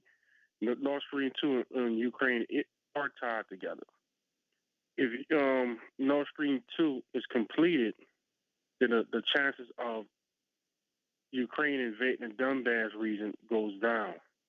But if Nord Stream 2 is not completed, then that means the U.S. and Ukraine have more leverage over France and Germany, which it will be forced to back the U.S. and Ukraine, especially Ukraine going into the Donbass region, causing a war with Russia. So the thing is, we got to write, we got to tweet out, we got to protest, we got to make sure that Nord Stream 2 have to be completed, because the chances of war increases if Nord Stream 2 is not completed, because you got Germany back will be against the wall, because they depending on Germany, Russia for its natural gas for these harsh winters in Germany. So you only got one pipeline going through Ukraine, going to Germany, then it'd be forced to back Ukraine if you just have one. But if you have two, then it's less likely that they'll back the U.S. and Ukraine. You see what I'm saying? So we got to. I hear you on that, but I mean, you do have Nord Stream 1. You do already have another pipeline. You have multiple inroads here, but I think you do nevertheless bring up a great point here when you're talking about Nord Stream 2 as a sort of wedge in European dependence on America, and to a lesser extent maybe the UK. But part of how you, and thank you for the call, Tarif. We're taking more 202-521-1320, 202-521-1320. One of the big, in the post-World War II era, with the Marshall Plan and with NATO, the United States has had an incentive, and it's acted upon it, to keep Europe relatively weak, to keep any one country from developing its own self-sufficient military, instead to make them all more or less dependent on each other, sort of compartmentalizing and specializing the military units of each of those governments. And also just to make up the bulk of, when Trump is criticizing Europe for not contributing enough, that was effectively by design. If Europe were contributing and building up their own, if different European countries were building up their own militaries, the classic concern that the Americans would bring up is there's more likelihood of those countries going to war with each other. But the bottom, the flat fact reality, to use Jamarl's phrase, is at the same time, they will be less dependent on us. And therefore, they might start to act in their own self-interest and not just in the interests of either America or the broader NATO pact, whatever significance that has these days. And so Nord Stream 2 would be a significant wedge, pushing them away, pushing them a little bit more towards independence, or, more towards a sort of balanced structural trade dependence with other countries in the region, namely and specifically Russia. And that, as far as I can tell, would be in the best interest of Europe. And you bring up France and Germany. Those are the two countries that, again, the heads of which were just in talks with Putin last week about picking up the Sputnik V vaccine. It was Emmanuel Macron of France and Angela Merkel of Germany, of course. They're the two leading countries in the EU right now who have the economic weight, the size of their economies, and the degree of political clout to sort of set the agenda in large part for where the EU is going. And if they decide to work with Russia, if Nord Stream 2 is finished, that would be a significant cleavage in their relationship with the United States, and therefore a significant weakening of the United States' position internationally. And the Americans, the American government, does not want to let that happen. And in the process, the problem is we're burning our bridges with some of our closest allies abroad. It's a sort of self-destructive strategy. Jamarl, what do you think? What's your take? Yeah, I agree with you. You only can push so much before you break the relationship. I mean, and, in real terms, they need the oil. The interesting question, though, is if Russia is that big of a threat, then how are you getting oil from somebody who you consider to be this kind of mortal enemy? So much so that you have an organization that is specifically set to go after the predecessor to that government. Because it's not even, the Soviet Union is not even up currently. NATO is still roaming around looking for something to do. But if you're going to make the argument, and I'm not saying you, I'm just saying the organization in and of itself and the existence of the organization itself gets across this persistent, perpetual fear that the Russians are going to be coming over the border and over the mountains with snow, in their muskets at any moment. And that's not the reality of things if you're going to accept oil or vaccines from them. I guess my point is the reality of this is being shown out where it is so telling, the reality, that they can't keep this facade of this boogeyman in the face of COVID and in the face of real economic concerns. And so it's like, what are we going to do from the standpoint of Germany? Are we going to not accept the Sputnik V vaccine and let our people die and get sick? Or are we going to say that Russia is such a menace that we can't accept it and we have to wait for America, who hasn't given anything up? Or are we going to do the same thing with gas? Is Russia such an enemy and we're going to keep that perpetual facade going? Or are we going to take the gas that is in our best interest to take, that is cheaper and is easier to acquire? Which one is it, Germany and France? The facade or the reality of things? Which one is more important? And I think what we're seeing is the facade breaking. That these guys have real material concerns that outweigh the image and the perpetuation of that image. But the thing is, you can't do both. You can't allow this hypocrisy where you are going to say that these guys are a mortal enemy by the same token we're going to accept gas and a vaccine from them. You can't have it both ways. Or maybe you could. But this is while America has Russia as one of its largest natural gas importers. I mean, no, actually, I believe it's crude. Right. I believe that it's like number 3 or something. Crude from them directly. Yeah, it's up there in the ranking. So I mean, the hypocrisy is rank. Another side of this that I'm going to bring in specifically because we're talking about Russia, with the Suez blockage, with the closure of the Suez Canal for almost a week there by the Ever Given. If you remember, Russia is pursuing a northerly trade route across the Arctic that would let it to trade a lot more quickly with other nations on the other side of the planet. There is, whether you're looking at China, which appears to have handled this pandemic excellently, and their economy is practically didn't have to recover. It's done the strongest out of the global economy. Whether you're looking at China and managing that crisis, or Russia potentially strengthening its case for Arctic trade, seeing what happened with the Suez Canal, we're in a position where in the last year, a lot of the sort of scales of power have shifted. Weight has moved from one side to the other. If you're going to make it a binary, if it's competition effectively between the U.S. and NATO and everyone else, and the two big names at the top of everyone else are Russia and China, a lot of the weight on our side of the argument, a lot of the practical weight has shifted over to the other side of the balance. And it doesn't seem like either Trump or Biden have responded to that effectively. They don't seem to be recognizing it. It's not a talking point in American politics. It's not something we hear about. We probably should be. And unfortunately, our response will probably be doubling down with the bellicosity and, trying to preserve the military might instead of trying to pursue economic growth in a way that would be good for the whole world and us. But at least we should be hearing about it. And we're not, as far as I can tell.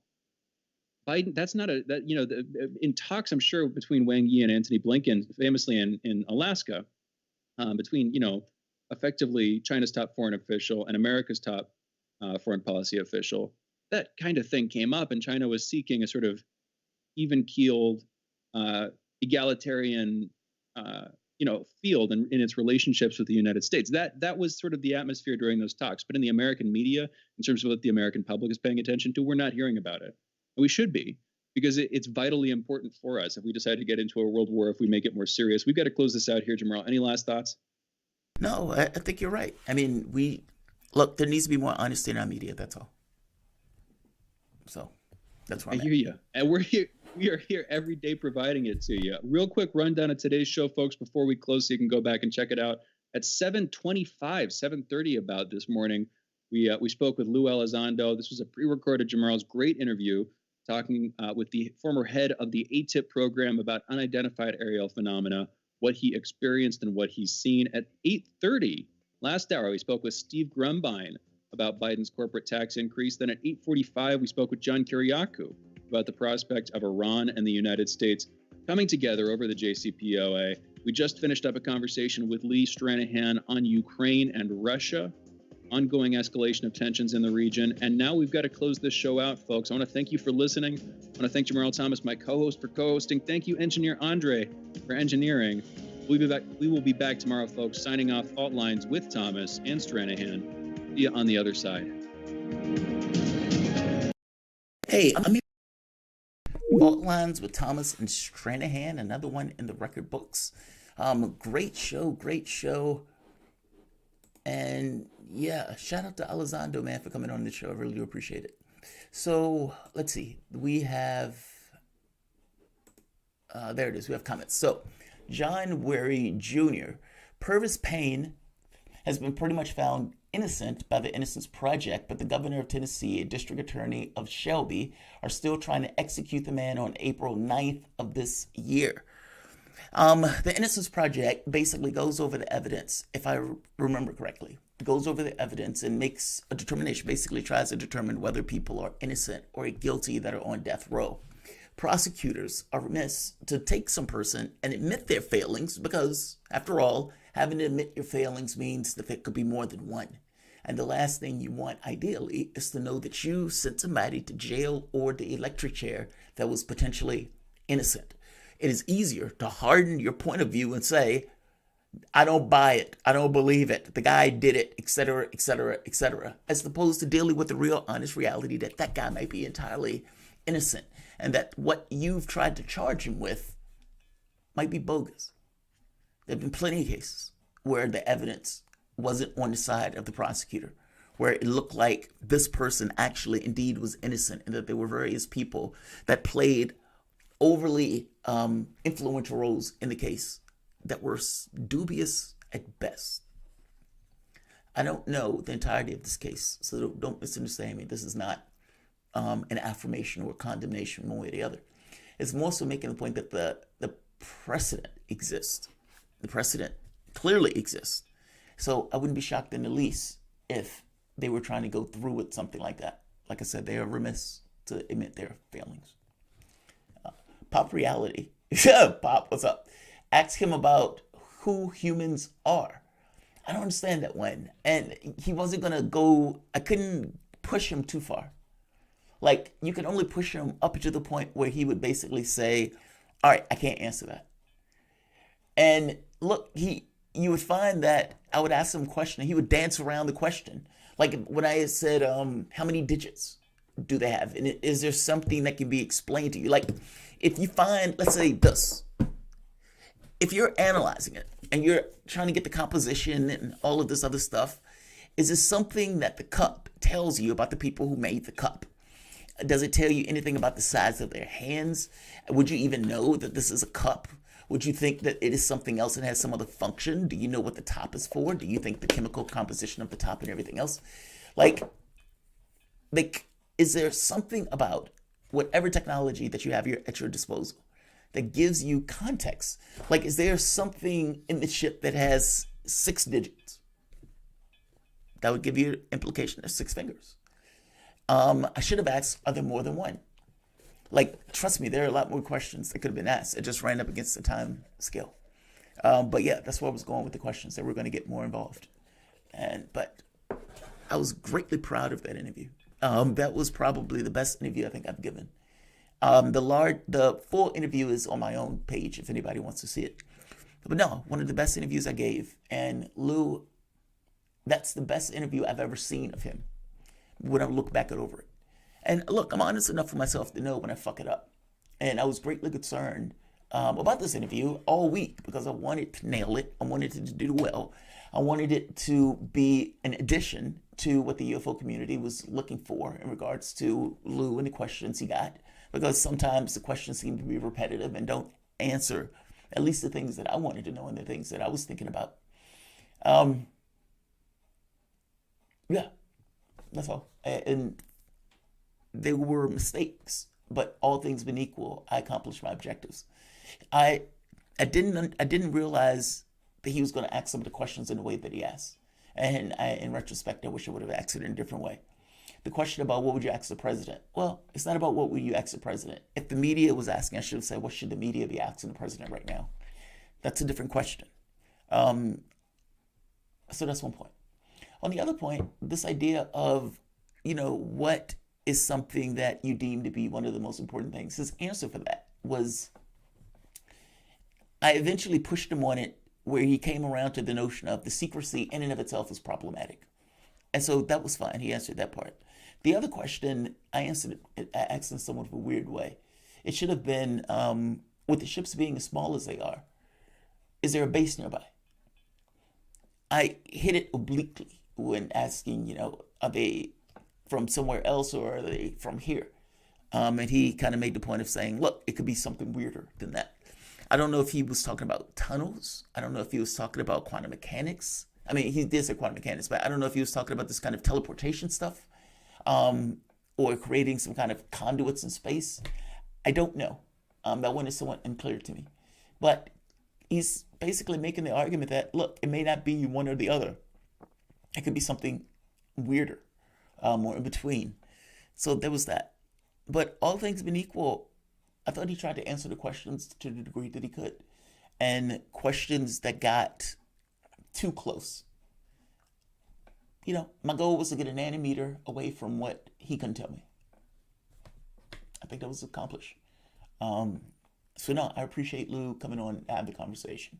If Christopher Mellon wants to come on, feel free. I keep making the point that the UFO people who are going on these various channels like Fox News or CNN or MSNBC or Maria Bartiromo, that they're wasted on the interview talents of those people. Even Tucker Carlson, they were wasted on the people interviewing them. And so even though I know they have a bigger platform from the standpoint of like a Tucker Carlson or television show, I would guarantee you that the questions in the interview that I would have with those people would be more thoughtful and would just be better. And the Elizondo interview, you can go look at the full interview, is a testament to it. So if Christopher Mellon or if any of these other guys want to come on and have a conversation, this channel is always open for you guys to come on. My same rules apply. I wouldn't necessarily push beyond the areas of the national defense or the non-disclosure agreements, but feel free. I'm going to say like, I'm going to say share, and I am going to say subscribe. Thanks all. I'll see you guys a little bit later.